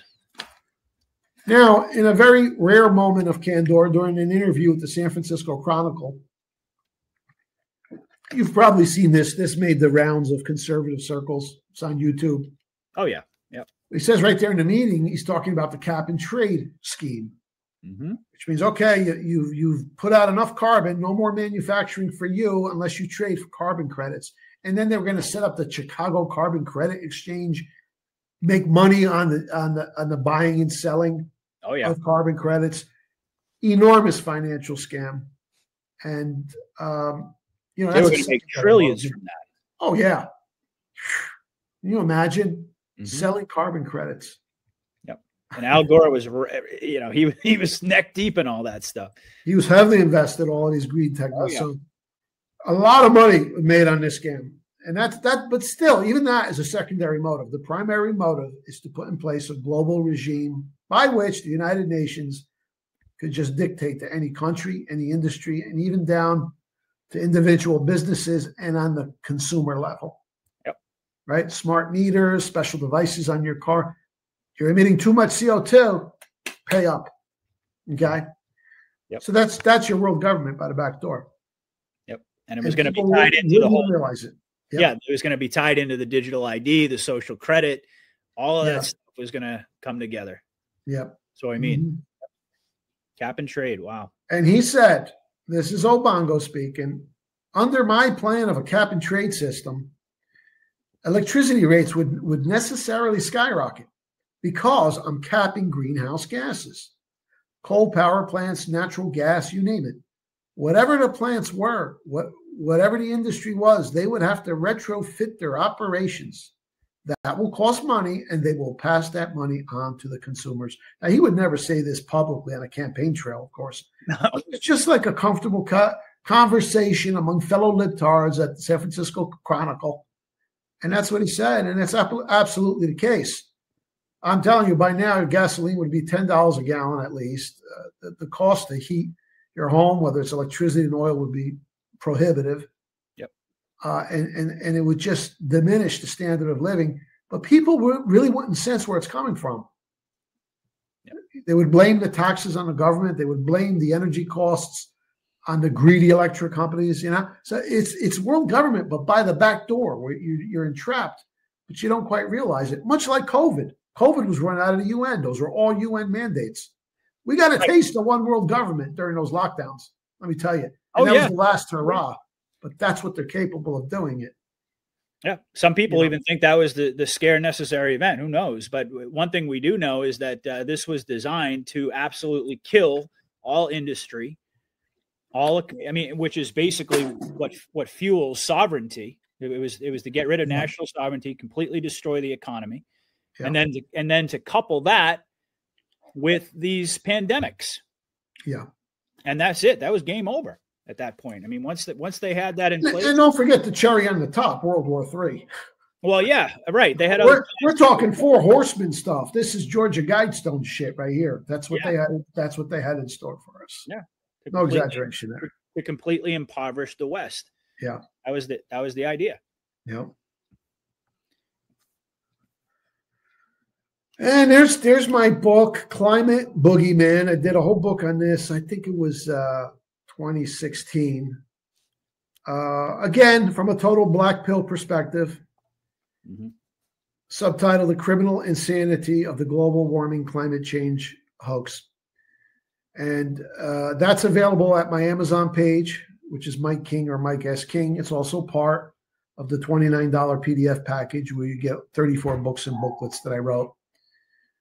But this is a very unique book. That's why I did it, because, there's other books debunking global warming, but they always come from solely the scientific perspective. Okay. I give you that. And in layman's terms, this is not advanced science, by the way, because it's so absurd that even for a relative scientific layman such as myself, I could destroy the science because it's shitty philosophy that serves as its foundation. Mm-hmm. And the so-called science of it all. I mean, if you scratch the facade, you begin to see it's all rigged math equations, questionable data, and cartoon animations. I call this science via cartoon animations. Mm-hmm. Okay, there's no science here. There's no empirical evidence, no observation, nothing. There's not even evidence that CO2 influences climate at all. And besides, 99.99 something percent of all CO2 comes from natural sources. Mm-hmm. Termites emit more CO2 than mankind does. It's such a joke. But I also break down what's behind it, the why. Why are they pushing it? Mm-hmm. That's where a lot of people fear to go. And it's the cabal, a backdoor mechanism for world government. Yep. Okay? Because when you could tax and regulate, control industries at will, you could even leave the various parliaments in place worldwide. What does it matter? If they've already handed over, they've already given you the ability to regulate CO2, which is what Paris was all about. Mm-hmm. You're under world government. Yeah, right. And they're just figureheads, right? Yeah. It's just like the Rothschilds controlling the money supply. Doesn't really matter if they're technically the heads of state. I mean, they're all just puppets at that point. It doesn't matter because the real control is being wielded behind the scenes. Yeah. Yeah. That's how they do business. Man, this was so dangerous and nefarious. And it's a shame that even many conservatives, they don't fully appreciate what has happened here. Mm-hmm. They have a general sense that, they were used the climate change hoax to raise taxes, this and that. But it's much deeper than that. It would essentially have put us under permanent COVID. Okay. Yep. They can tell you whatever. They can just shut you down at any time. Pay your carbon credits. And they even had like a scheme where if you make donations to these green organizations, you could gain green points and like totally nuts, total insanity. Well, we can laugh about it now, but this was deadly serious. And it was coming, because when Obama put us under the Paris Climate Accords, that bound all the nations to these targets. So now any future American president or Congress or any parliament, they can just pass it off and say, well, we have to go along with the treaty. It's the law. Right. What can we do about it? You want to undo the law? What, you're gonna undo a treaty? You need 2/3 of the Senate. And the reason, and remember we talked about the League of Nations. It failed. Well, it didn't fail. It went forward, but the United States was unable to join because you needed 2/3 of the Senate. Right. And it was that small block of so-called isolationist Republicans. It was a very close vote. It was actually a majority vote to enter the League of Nations, but they didn't get the 60%. They learned their lesson from that. So in subsequent treaty, they did this with NAFTA. They did this with the Paris Climate Accord. What they do is they have a vote, a fast track. You give the president fast track authority without input from the Senate, and then he's able to do it that way. So you don't have to get the 2/3, because without the 2/3, they might not necessarily have gotten the Paris climate scam. And that is the reason why Trump, I think it was week number one of the first orders of business, pulled us out. Yep. The Paris Climate Accords. And now, of course, this character Biden later put us back in. But if you read the fine print, it was without teeth. Yep. It was like he was ignoring it. Yep. But Hillary Clinton would have inherited the Paris Climate Accords. Hell on earth. Hell on earth. Yeah. Yep. Absolutely. All right. Well, that was an amazing piece. You brought up your website, so why don't we do what we always do and pull up one of the best websites on the internet, folks. Oh, thank you. Real news and I'm serious. realnewsandhistory.com. This is the spot where you want to go. For those uninitiated, this is Mike King's homepage, and he's going to talk for a few minutes about his work and his specific niche where you can buy his books. We're also going to touch upon his Rumble channel. I'm going to talk about that a little bit. And Mike's going to kind of give you a breakdown of what makes his approach to all this information unique. Why is it that so many people are learning the name Mike King? Why is he getting more and more popular? Mike King is becoming a thing. I remember you mentioned that several weeks ago. And it's happening with every passing day. Folks are getting more and more interested in the real history. And Mike connects the dots like nobody else can. So, Mike, why don't you talk a little bit about how folks can support you and what it is that you bring to the table that's unique? Well, as you see in this piece and almost all my pieces, whether they're articles or books, I weave together the history with the current events, and it makes it that much more clear. Okay, it's a very powerful presentation when you do it that way. When you, for example, when you come to appreciate that the first Earth Day was in 1970, and all the scaremongery started from there, how much time and effort they put into this movement. So we talked a little bit about history, so now we get to the modern day. It all connects. Perfect example. It's like, you could watch the last half of a movie, maybe put some bits and pieces together and get interested in it. But if you missed the first half, you need to go back and watch it if you really want to appreciate the show. So that's what I do. I weave together the history with the news. Hence the motto, fake history is the fake news that has passed into the rearview mirror. And you'll find that in all my work. So that's a unique niche. And then the other unique niche is I make it so clear and simple, concise, and I strive with every sentence I write to make that balance between being comprehensive yet simple. Okay, keep it simple without being simplistic is one of my mottos. Now I've got books and PDFs. There's a ton of free content on the site for you to enjoy, kick the tires around, give it a ride, bookmark it.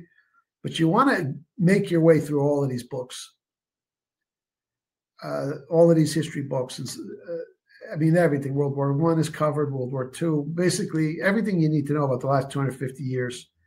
And it will just increase your understanding so much. And you begin, all the fog is lifted from your eyes. And it's important. It's World War II truth is important. The truth of Joe McCarthy is important. Right. And then at the end, that book that's kind of like right in the middle, The Secret Plan to Save Humanity. when you get through all the history and then you get to the modern day Q operation, you will appreciate Q so much. And this is what enabled me to catch on so quickly, because I knew about all of this nefarious activity, conspiratorial activity I've been building up for more than 2 centuries. And I also knew that there were always good guys in the military.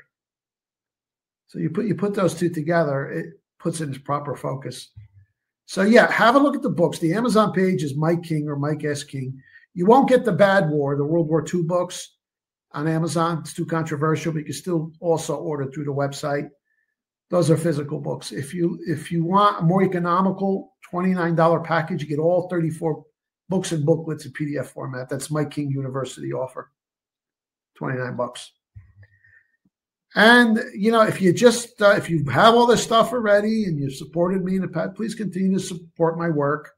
This is a full-time endeavor, and it takes time and research to dig all this stuff up. So I greatly appreciate that.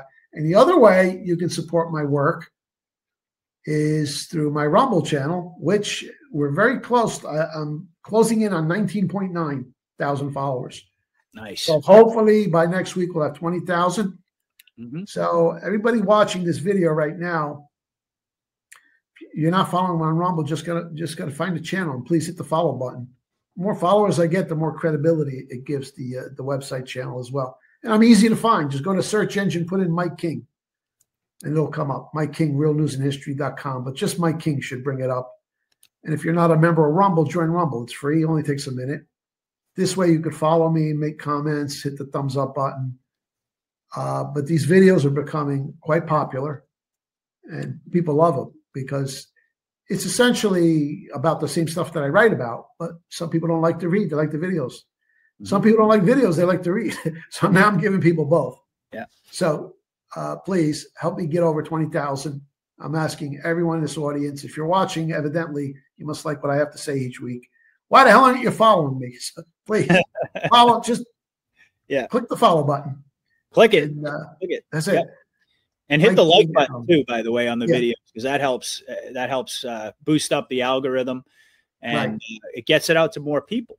That's really what this is all about at the end of the day. Make sure that anybody that you guys are following, whether it's me, whether it's Mike, and the guys at News Trees and Absolute Storm, Rambo, if you're not actively following their channel and hitting that thumbs up button and sharing out the content, you should really consider doing that, because that is the one way that you can support all of us without having to spend even a penny. For those folks out there who are unable to do any kind of financial support, most folks certainly can afford to make a donation or to purchase Mike's books. I know that a lot of people in my audience, I hear every week people are collecting them. Yeah, they're collecting Mike's books. So I know that that's great. We're preaching to the choir in a sense here, but for all those folks who might be new, or for people who might just sort of be a little bit reluctant to take that extra step, it means the world.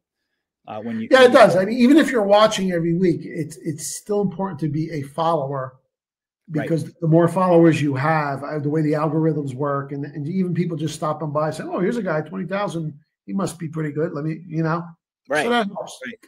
And you can see I just posted as my latest video there, episode 26. I started in the 1700s. I even covered some stuff in the 1600s. Now we just finished World War II. I can't believe it. Wow. I still got about probably at least 10 more episodes to do to get up to the modern day and the happy ending. Yeah. But that's episode 26 covers the World War II years of 44 through 46, a little bit of the post-war there. So that's the fourth part of the World War II episode. And you're seeing there's an image of the German city of Dresden. It's literally melted.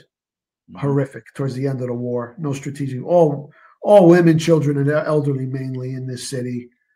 And the German government years later said estimated 200,000 people were killed that night.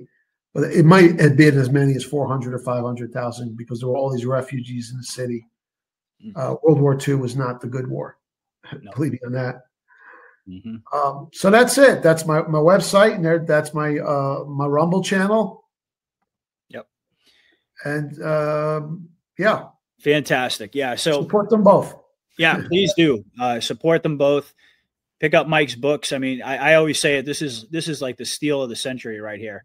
$29 for 34 books in PDF format, and you're just not going to find a better deal.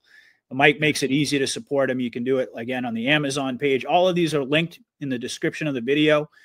His Rumble channel, his X, his Amazon page, and of course this his website page as well. You can be a member of his patron group as well for $5 a month or more. There are numerous ways that you can support Mike King, and he's definitely right up there at the top of the list of people that you want to keep in the game.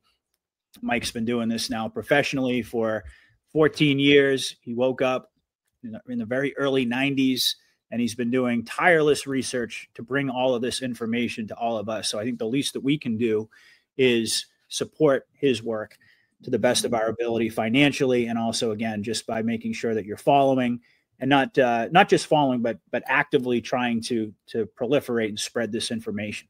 So fantastic, Mike. All right, so thank you. Why don't we now bring up our slides again, and we're going to pivot into the second piece of the night.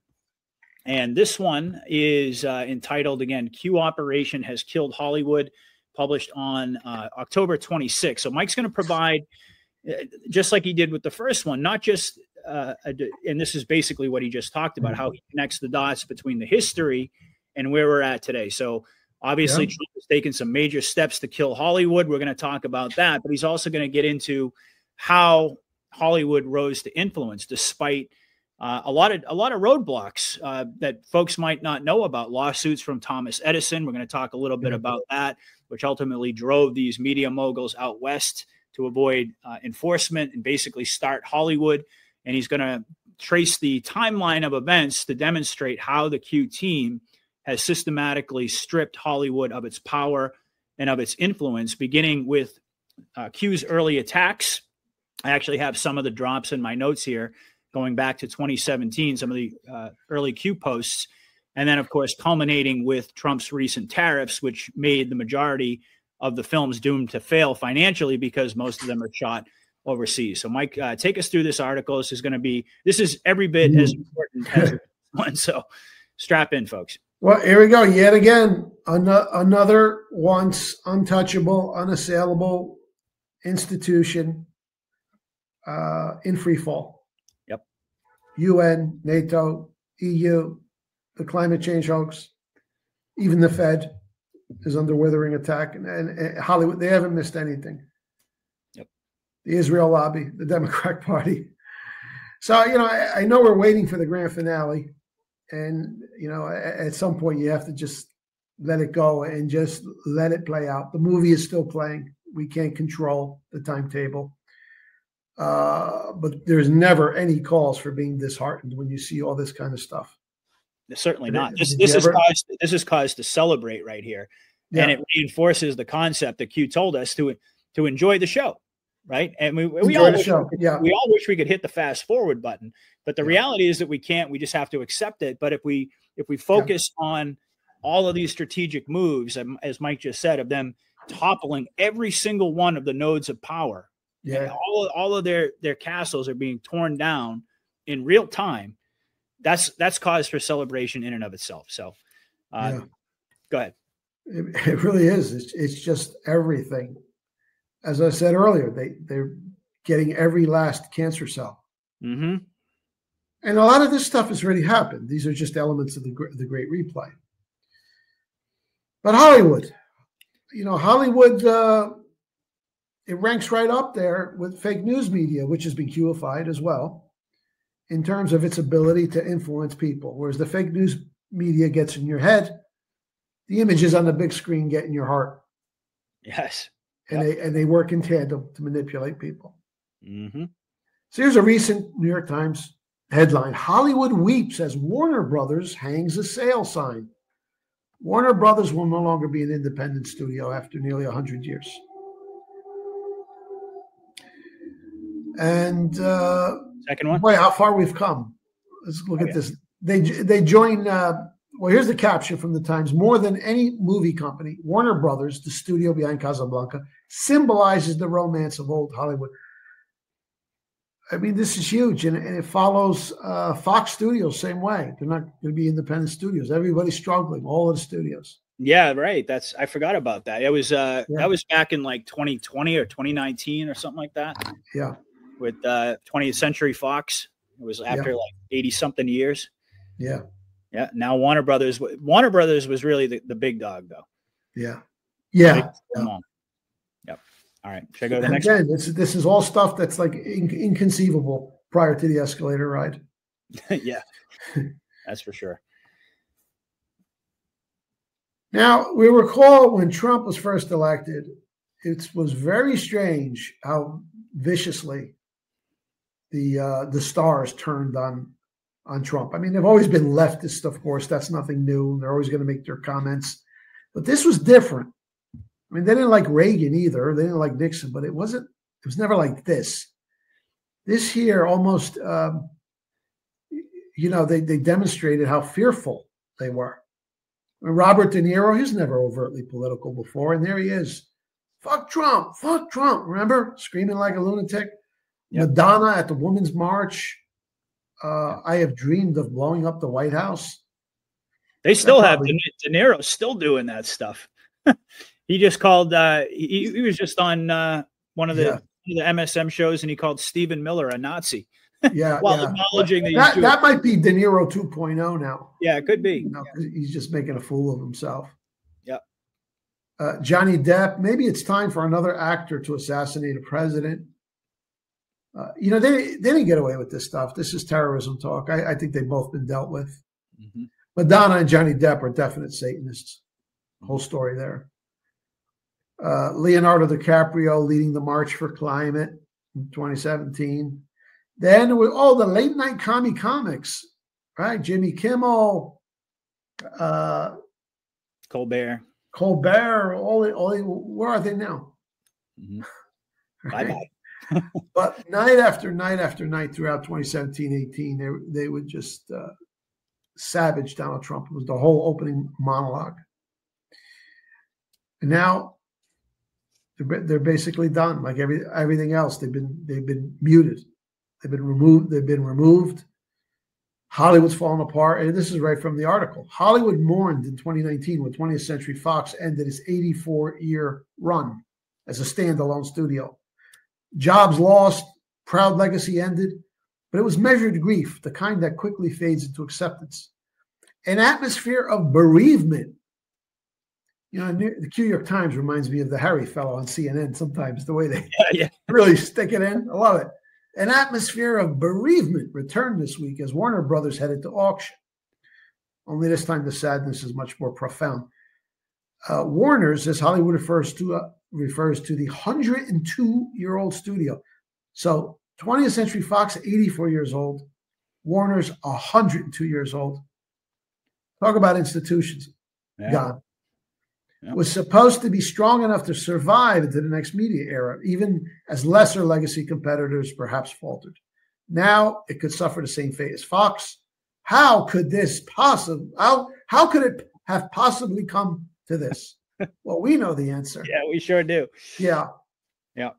I love the diction. I love the word choice, though. Measured grief and bereavement. Very interesting, right? The way that they toss these words in there as little winks to us. Yeah. This is a replay, and all this has already been done.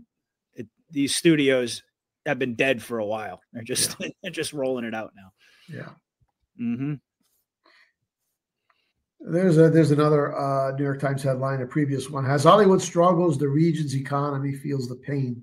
Film production has failed to bounce back after major strikes last year, and competition from other locales has gotten stiffer. Here's another recent headline. Francis Ford Coppola, another one-man institution of Hollywood, forced to sell his prized watches after sinking $120 million into box office bomb Megalopolis. He's hawking his watches. This smells like Executive Order 13818 to me. It reminds me of a similar story of Tom Hanks selling his beloved antique cars. Mm-hmm. You don't sell your collectibles unless you're hurting. These guys don't need money. Well, now they do, or it's been taken from them. Mm-hmm. And there's so many headlines like this, just in individuals and producers and whole studios struggling, dying. Mm-hmm. Yep. All by design. Yep. All right. All right. Now let's step back into the time machine. See, I love doing this stuff, lay the foundation. And then when you get to the modern day, it just clicks so much better. Mm-hmm. But Thomas Edison invented the kinetoscope, the first film camera and projector. We're talking somewhere around turn of the century to last century. And as soon as this new technology come out, I mean, as surely as night follows day, the usual suspects are going to resurface and get their hands on it. Yep. And these were early film producers. Most of all of them were European Jewish immigrants, first generation, some second generation. And they just took his stuff, his technology, and copied it. They start showing films, a nickel apiece, hence the name the Nickelodeon. Mm-hmm. And Edison was livid. I mean, first of all, this is all patented technology, and they're just taking it and using it.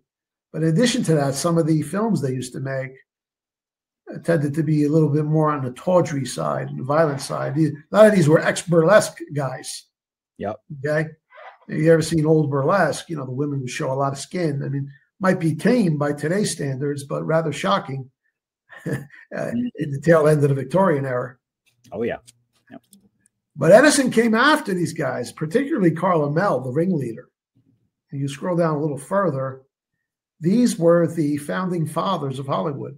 Carl Laemmle, Fox, Goldwyn, Warner, Meyer, Zukor, a bunch of Norwegians, right? No. Every single one of them was like a Jewish mobster, and they were like connected to the old Jewish mafia. We're going to get into that in a bit. And these are all the major studios. You can see, I don't know if folks can really see with the font, but that's Universal, 20th Century Fox, of course. Okay. Metro Goldwyn Mayer, right? So Mayer and Goldwyn, MGM, Warner Brothers, and Paramount. Yeah. So there you have it. That's right. So these were the fellows, all East Coast, New York, New Jersey area, who were just making their own films, and Edison went to war with them. He ended up suing Carl Laemmle 260 times. He wanted to put a stop to this. Yeah. And Edison was all about putting out that, that sort of early, the type of content we associate with early Hollywood, the wholesome stuff. Yeah. I mean, it was still silent films back then, but it was just horrifying that these fellows were using it. I mean, they're violating the patent, but and the stuff started spreading to other cities. And there's like a quote from the old mayor of Chicago calling it smut. We want this, Mm-hmm. So right from the beginning, they saw this as a medium to begin softening up the moral climate of the Goyim. Yeah. And then eventually, of course, there was like the era of the television when that came out in the 50s. It was very wholesome content for the most part. Right.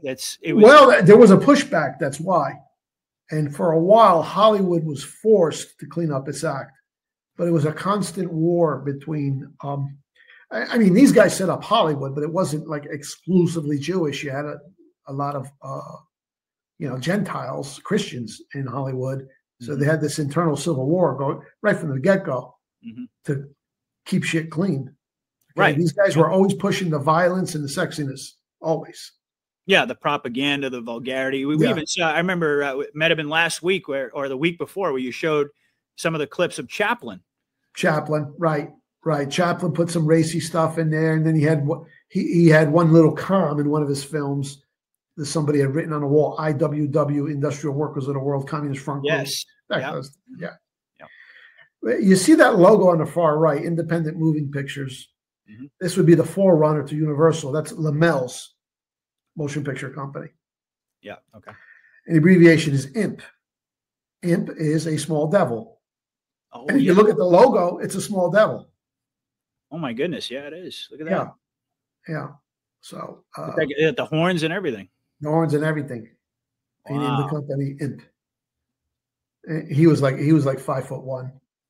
So he's calling himself a little devil. So, oh man. All right, next one. So, but anyway, you had like 260 something lawsuits by Edison, and at one point, Edison hired armed enforcers to go into these neighborhoods and bust up their studios. And there would be open gun battles because the Jews were backed up by early Jewish mobsters. Really? Mafia was, yeah, they would be shooting at each other. And then they would bust up Edison studios. I mean, it was like mafia stuff. They literally were backed up by Jewish mafia. We're backing up these guys. That sounds like it would make a great movie. Yeah. So that's how intense it was. And Thomas Edison was besties with Henry Ford, by the way. Mm-hmm. And this is Henry Ford later wrote the International Jew. He's talking about the protocols, learned Elders of Zion. So Edison is wise to how the world runs. Mm-hmm. Okay. So just to get away from Edison, because he was a formidable opponent, right? Immensely wealthy, willing to fight, hated these people. This was primarily in New York, what we're talking about, these gun battles. Right. Yeah. New York neighborhoods like near Brooklyn and stuff. Yeah, okay. Right. Okay. Yeah. So they packed up their stuff and they moved to California, which, in those days, it's not even air travel. It's like almost moving to another planet. Right. Yeah. And that Edison just kind of said, good riddance. And that was the end of the lawsuits. Now you couldn't get to them. And that's how Hollywood was established. These Jewish moguls, backed by Jewish gangsters, run out of town by Thomas Edison. And they went to California and they set up their operation. All Jewish. Now, by the 1950s, this was deemed to be such a problem that HUAC, the House Committee on Un-American Activities, of which Richard Nixon was a member, they began to investigate Hollywood for communist subversion. Because you could see even back then, they're putting messages in the film. You can see the propaganda. Mm-hmm. And they called these writers and producers before the Congressional Committee. This is McCarthy, right?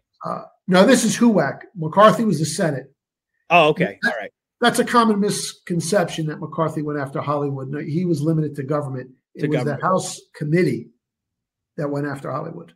Okay, but it would happen at the same time, roughly, right? Oh, they were roughly concurrent. Yeah, that's right. Okay. This was the whole period of time where the country was really becoming concerned about the communist subversion. Right. Okay, it's like, what the hell? We won World War II, and here you have all of a sudden this one nation after another is falling a communist. How did this happen?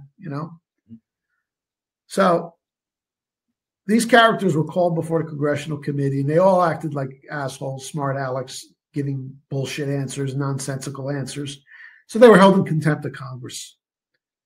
And they did a little bit of jail time, but it was all, for them, they loved it. It was just like a small stint, a publicity stint. And they a whole movement was created on their behalf. Free to Hollywood 10. They made martyrs out of them.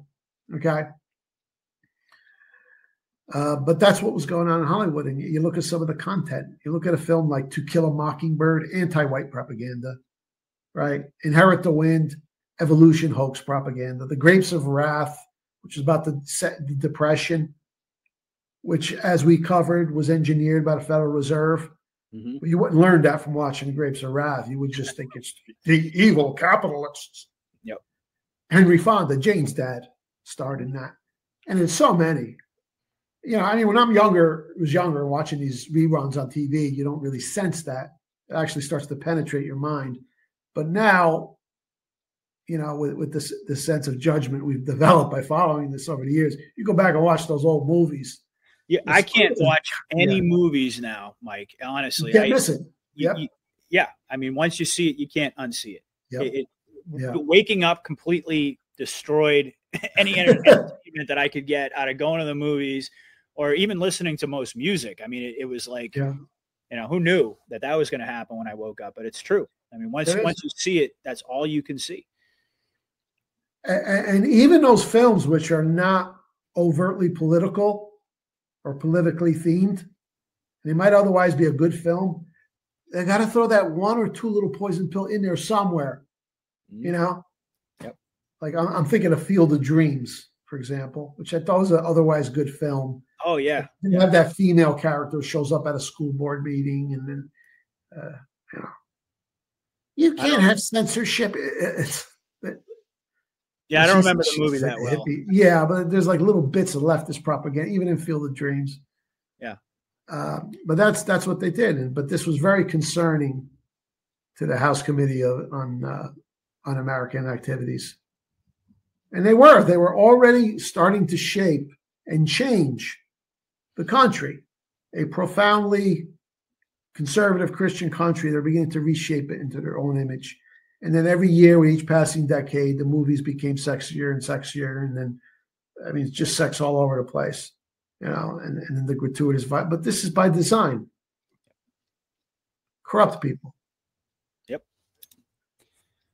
Oh, what's next here? Oh, I was just talking about these three films: Grapes of Wrath, Gregory Peck, Inherit the Wind. These films, they were seen by millions of people at the time in the theaters. But then in subsequent reruns, you flip through the channels, you'll still come across these films. Oh, yeah. And so many. But these are three in particular that before I was awake, I kind of enjoyed them. Well, not Inherit the Wind. I always saw through that. That was like ridiculous. But it's all commie propaganda. Look at that. Henry Fonda, Jane's dad. Gregory Peck, big-time lefty.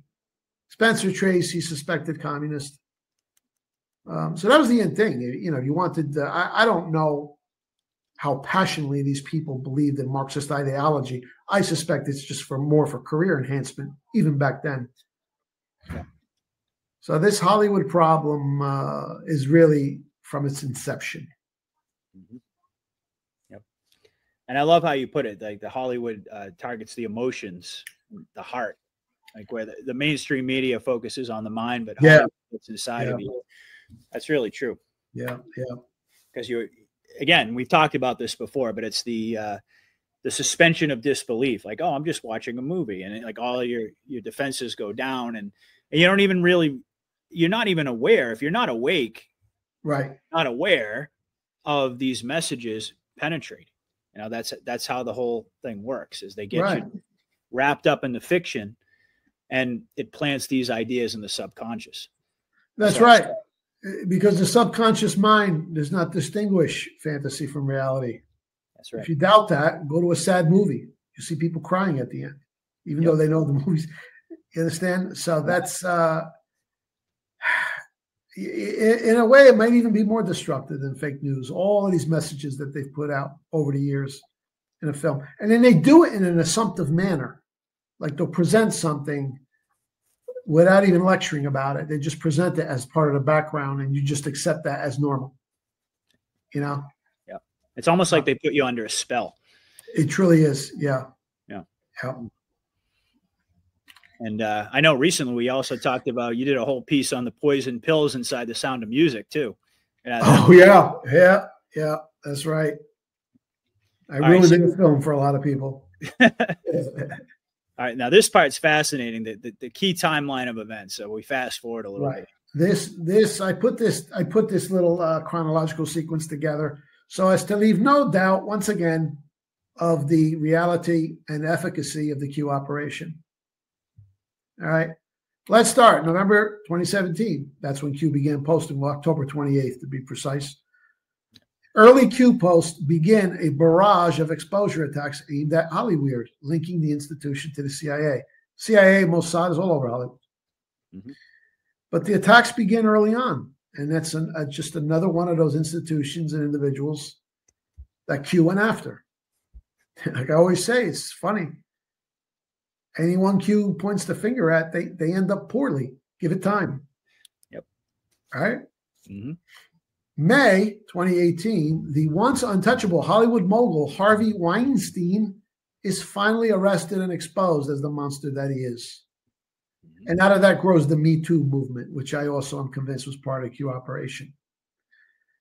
This is, again, this is on par with the Bill Gates flip-flop on climate change. The fact that this guy could go down. One of the biggest men in America. Yep. Much bigger than Hollywood. Transcends that because he's into politics, and he was a big time mega Zionist. Mm-hmm. And he abused so many women over the years. They're all terrified. He couldn't touch them, and everybody knew it. Mm-hmm. Who gave these women courage all of a sudden to come out, point the finger at them? And what were these people within the media reporting on it all of a sudden? How did that come about? Mm-hmm. There's only one answer, Mike.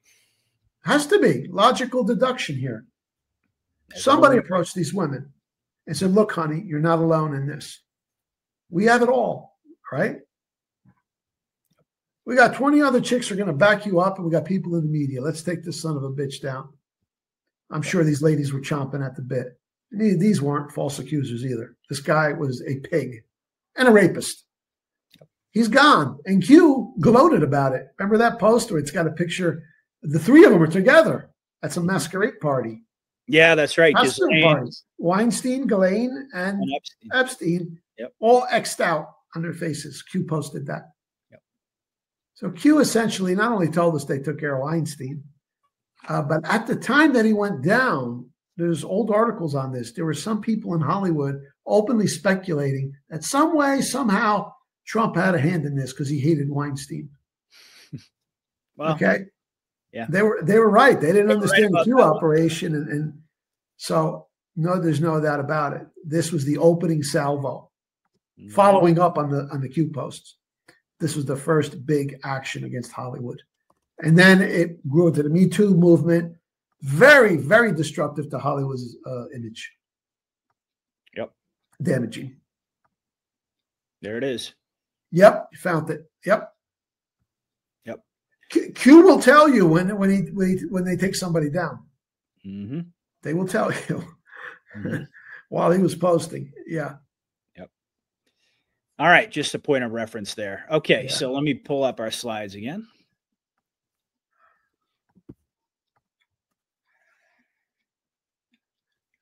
January 2020, unforgettable and incredible. Oh my gosh. I still love watching this clip. I really do. Incredible. And again, impossible unless something was going on. Before the country and the world, Ricky Gervais, hosting the Golden Globe Awards, humiliated and savagely eviscerated the elites of Hollywood as hypocrites and pedophiles. We've all seen that film. You could just find it on YouTube. Ricky Gervais speech, Golden Globes. He just went off on them all night long, insulting them, calling them hypocrites, pedophiles. It was incredible. I just couldn't believe watching it. And by that time I'm hooked into Q. I understood this has to be part of the operation. And then Dave was pointing out on one of his shows, I was talking to him, how interesting it was that at the moment that he would say something that might apply to a certain actor or producer, the camera panned right to them. That moment. Mm-hmm. So, the penetration is in Hollywood. It's in the media. This was part of it. This is one of my favorite lines, though. If you do win an award tonight, don't use it as a platform to make a political speech. Got that heavy Cockney accent. You're in no position to lecture the public about anything. You know nothing about the real world. And he said, most of you spent less time in school than Greta Thunberg. So if you win an award tonight, accept your little award, thank your agent and your God, and fuck off. And it was a nervous laughter. Yep. And then he just talked about Epstein, everything. Yep. And he from said that moment on, they'd stop making those political statements. They would do that every year at these award shows. Yeah, I think he said something like, because I just watched it recently. It was like Epstein didn't kill himself, and then they're all just kind of like, and he's like, I don't care if you're friends with him or something like that. He's like, I know he's your friend. Yeah. You had to get your own jet here tonight, didn't you? Yeah. And then they panned on Tom Hanks. Oh yeah, I remember that. That's like a famous meme of Tom Hanks just being like, those people needed to be cut down a notch. Oh yeah. Yep. All right, let's keep going here on the timeline. Okay, 2020 to 2021. Under the smoky cover of the COVID-19 lockdowns, countless celebrities and producers were disappeared, dealt with, and replaced by the white hats with masked agents or AI. How many of these Hollywood producers actors, have we heard reference to as all of a sudden being unrecognizable? That's like the code word that they would put out in the media. They were rounding them up. They were cleaning out Hollywood. And I actually have first-person testimony from somebody who knows a big actor that just kind of like disappeared and they couldn't get in touch with him, and they knew it. This was just ideal to lock people. Everything's locked down. The country's locked down. They're rounding people up. There's no doubt in my mind that this is happening. Yep. Okay. Remember, they were all sending these videos. They were putting out, all the celebrities were putting out these bizarre videos that were like weird, and they were scared. Yep. Madonna was terrified. Ellen DeGeneres was terrified. Yep. Kevin Spacey telling people suicide's not the answer. What's that about? Yeah. David Spade. Yep. Remember that one? He says, "Oh boy, if Hanksy goes down, we're screwed." Oh, so many. Yep. Both on their social media and putting out these videos. They were terrified during COVID. Mm-hmm. The lockdown was used to lock these people up. Producers too. May through September 2023, the Q-engineered Hollywood labor strikes caused significant economic losses, leading to hundreds of thousands of job losses, disrupting production. This was enormously damaging. Yep. And one of the issues, by the way, was AI.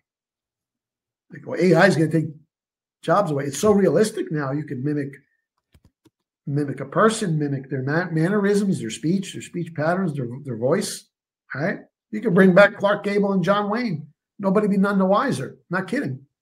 Mm-hmm. So I believe this strike, was orchestrated and engineered. Mm-hmm. I'm sure. I'm absolutely certain Q operation has many people in Hollywood.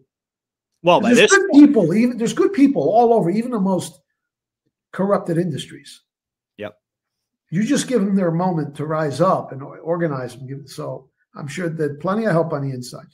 Yeah, I think they did the Hollywood cleanup right before they dropped the hammer on January 6th, right before we went into the Insurrection Act. Yeah. And by this point, everything was just pure scripted. Right, because you wouldn't need the Insurrection Act to round up child rapists. That's right. Because that would come under the jurisdiction of Executive Order 13818. That's right. Which talks about human rights abuses. Yep. No doubt. All right. Let's see what else we got. Oh, yeah. Here we go. Yeah, the fire. Now you have the symbolic destruction of areas around Hollywood. It was Hollywood Hills, Palisades.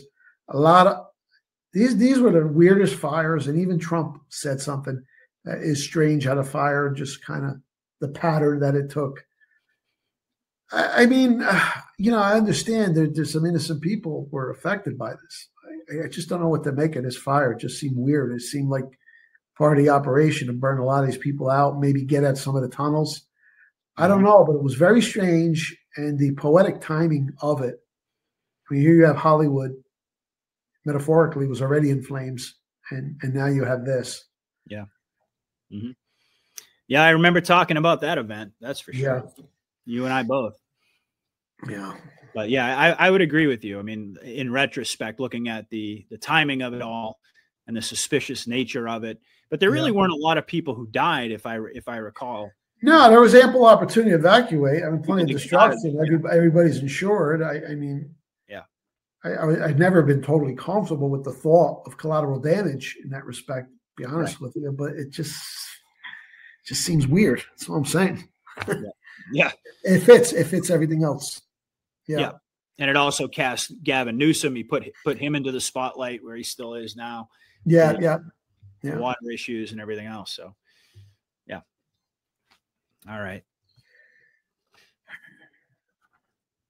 Now, with all of these devastating blows being struck against Hollywood, who shows up on the scene pretending to be the savior on a white horse? I'm going to help you.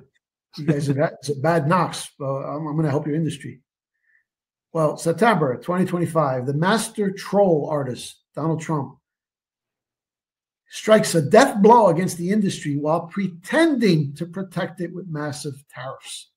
I remember the first time hearing about this. It was just another one of those things where it's confusing.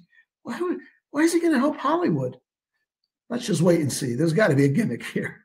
Always is with Trump. Mm-hmm. Well, because so much of Hollywood's filmmaking actually takes place overseas, the cost of producing these quote-unquote foreign films became prohibitive. And I linked to an entire article that goes in depth on this. Here's a CNN headline. Trump announces 100% tariff on foreign-made movies. Well, foreign-made, it doesn't mean that, you know, it's Japan or Korea or Italy. No, it's Hollywood operations overseas. Right. It's shocking and would represent a virtually complete halt of production, an industry insider told CNN. Mm-hmm. There's another headline, Deadline, and it's an Hollywood entertainment publication. Industry reacts to Trump's, quote, insane movie tariff threat. This would destroy the independent film sector. If you go down a little further, here's the best one. Okay. Trump just killed the U.S. film industry, in parentheses, and he doesn't even realize it. Oh, no, he does, you clown. Yeah. So the tariffs were, that was the final blow. And now, what's going on now? Investors are heading for the hills, just like with the climate change stuff. Who's going to invest in green technology now? Right. Okay. Mm-hmm. And who knew, by the way? And who knew, by the way, when you remember when Trump went on Joe Rogan and he was talking about the tariffs and he was saying the most beautiful word in the English language is yeah. Who knew at that point that that was going to be one of the tools that he was going to use to bring down Hollywood? I mean, nobody could have predicted that. Yeah, I think he sees it more as a weapon than as a revenue source. Sure, yeah. Frankly, right. Yeah, it's both, really. It's a multi-pronged weapon that he's wielding. Yeah. But I never would have imagined or anticipated that he was going to use tariffs to bring down Hollywood. Brilliant. It just goes to show, and I'm constantly having to reassure people of this. I don't know why some people just don't get it. I think they slide back into the matrix a little bit. Yep. When Trump says something that disappoints you, okay, be assured that is a prelude to the coming punch. Yep. How many times do we have to see it play out? How many times do we have to see it? Exactly. But you're right. I mean, both things are equally true. How many times we have to see it? We know it. We can recognize it. That's why folks love these types of shows, because we remind them of it. But having said that, you spend about 15 minutes scrolling through X and you start seeing all of this stuff on there, and it's super easy to get sucked right back in if you allow yourself. It is. And listen, anyone who is not grounded in the maneuvering and methodology of the Q operation, he's not worth listening to if you want an accurate assessment of current events. And I don't care how much credibility that person is. The person could be quite brilliant and ethical. And I've seen this with people I admire some of their work. Yeah. Well, on this issue, if they're not standing on the foundation of Q, they cannot interpret current events. Stay away from them. Okay, I'm not saying, just believe me as your guru. Not saying that at all. Do your own thinking, but never deviate from that foundation. Yep. Of the Q. It's as real as it can get. If you want to stay grounded and prevent yourself from losing your mind, what Mike just said is 100% true. And the only caveat that I would add is that, as we know, there are certain individuals out there who are very much on the Q team. They just can't talk about Q.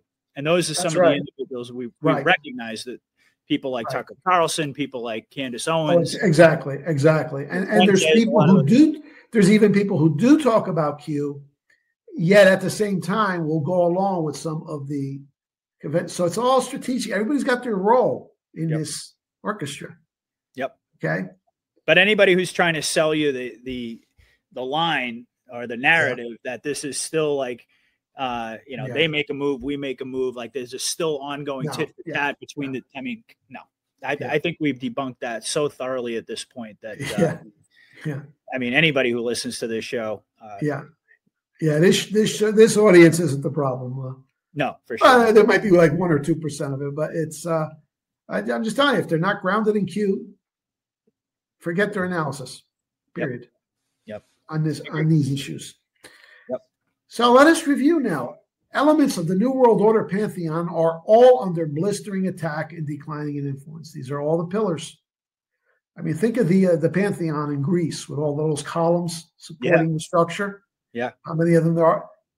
They're not missing a single one. Yep. And that's how the whole temple. What's that line that Q posted the video? Though, going to bring the whole sick disease temple down, but you got to get all the columns. So every one of these institutions is either done, and all that's left is just a pretend facade, or they're on the ropes. Boxing terminology. Okay. And we've talked about almost all of these at one point or another over the course of the past year on your show. Right. The UN, NATO, the EU, the Fed, the WTO, the EPA. These are like the cathedrals of the New World Order. Mm-hmm. Untouchable, unassailable. The Department of Education, the CDC, the IRS. My own CPA tells me he can't get in touch with anyone at the IRS. It's been gutted. Yep. Not totally gutted, but it's falling apart. It's demoralizing. They can't handle their workload. Trump is strangling them. The NGOs. I mean, you got these two big countries in Africa, Asia, Latin America. All of a sudden, they got the balls to tell the Soros NGOs and the Ford Foundation, the MacArthur Foundation, pack your shit, get out of our country. Mm-hmm. Yep. Okay, where'd they get that courage from? It's just like the women with the Epstein. Nobody's afraid of the NGOs anymore. Before, they had to kowtow to them, and the NGOs would be the ones to trigger the unrest and the color revolutions in nations all over the world. All they had to do is push a button. They're being kicked out everywhere. The ADL, APAC, they're done. Southern Poverty Law Center, Kash Patel recently designated ADL and SPLC. He says they're domestic terror groups, and they are. Psychological terror. Those sons of bitches took the bad war off of Amazon when it was blowing up. I'm still pissed about that.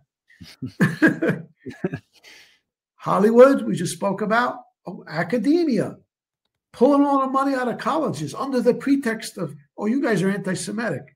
I mean, Harvard, which is as Jewish as a bar mitzvah, he's telling Harvard, you're anti-Semitic, no money for you. It's hysterical. They're being mandated now to admit more white students who are deserving, and on and on. We've done shows on that. The Democrat Party, they're done. Only the Democrats you see now are all under submission or wearing masks, believe me. The fake news media, it's all Q-ified now. Mm-hmm. Who did I miss? Et cetera, et cetera, et cetera, et cetera. Is this by coincidence or quote incidence? So we know hold on to this. No matter how long this takes, hold on to this and be assured that Patriots are in control. Amen, brother. Yeah. Absolutely. Well, another brilliant presentation. Hopefully folks out there enjoyed. So make sure that you are, once again, supporting Mike's work. If you're looking through the description of the video right now, you can just click right on the link as soon as this ends, take you right to Mike's website, his Rumble channel, his X, etc. So this was amazing, Mike. What are you working on now? You got another episode of the series? Is that what's in the works? Well, I'm going to be starting episode 27, which is the at post World War II years, and it's really cool because it's unmistakable the way I present it. You see the current New World Order that we just talked about being destroyed. You see the first layer of bricks being laid in the foundation immediately after World War II because they had it already. It was all ready to go. Yep. You know, remember 9/11 happened, and out of nowhere you got this 1,400-page Patriot Act, and we were deployed in Afghanistan within a week. Is like boom, boom, the TSA, the Homeland Security. Oh yeah. Yep. The stuff was already set to go. All they had to do is put it in the oven. It was the same way after World War II. So that's what I'm going to show in my next episode. So awesome. Make sure you watch the series, The Rise and Fall of New World Order Cabal. Start with the actually, if you go to my Rumble channel and then you click on under any video where it says MikeKingRealHistory.com and you go to playlists, they're all in one playlist. Or you could access all 26 episodes from the front page of the website. And if you haven't already, or if you know someone who's beginning to show early interest in the Q operation, this is the book, The Secret Plan to Save Humanity. It's a 1-hour read. It gives you the whole framework, which you really need to have before you could appreciate podcasts like this, you know? Indeed. And that's it. Trifecta. You got to get the trifecta, I would say. The hook. Yeah. And then the back. Yes, the 9/11 book. Yeah. Yep. Yeah. Because that's something that everybody even if they're remotely asking questions at this point, that's something I think that would capture their interest. Yeah, it is. Yeah. The 9/11 official story is so undefensible at this point. And it's enough years in the past. It's such a shocking event that it still has relevance. Yet at the same time, it's far enough in the past where some of the emotional attachment. Yeah, people can be a little bit dispassionate and they can objectify. Yeah, particularly after the 2 years of Israel getting dragged through the mud. Yep. So that's 9/11 inside job. Definitely want that. That's the and then hook. there's Crash Course New World Order, which basically builds the foundation, and then what Mike just showed you is the happy ending there. We call that the trifecta. Happy ending. Yeah. The Mike King trifecta. I love it. All right. Yeah. And, before we wrap up tonight, Mike, we should probably just take the moment to acknowledge this news today of our good friend Nancy Pelosi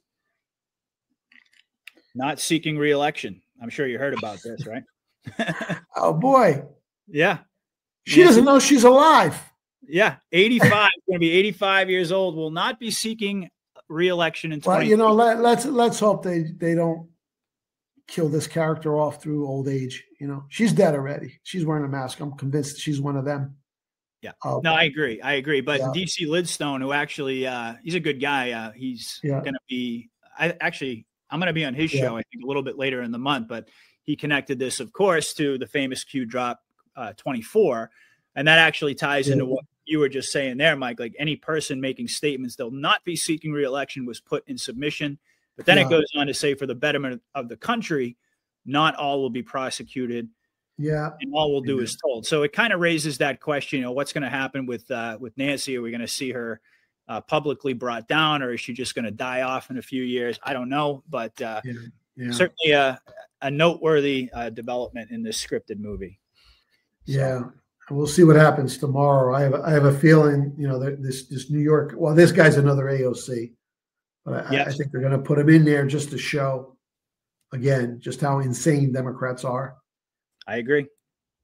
It's going to be. So that's all we can do is just savor the movie. And, I've kind of conditioned myself to, I was saying on Dave's show, it reminds me of a civil litigation case I was involved with. It was really stressful. And, I'm keep calling and emailing the attorney, and he finally just said, Mike, let me just give you some advice. It was a long process. Just put it out of your mind. Live your life. Yeah. Enjoy yourself, Yeah.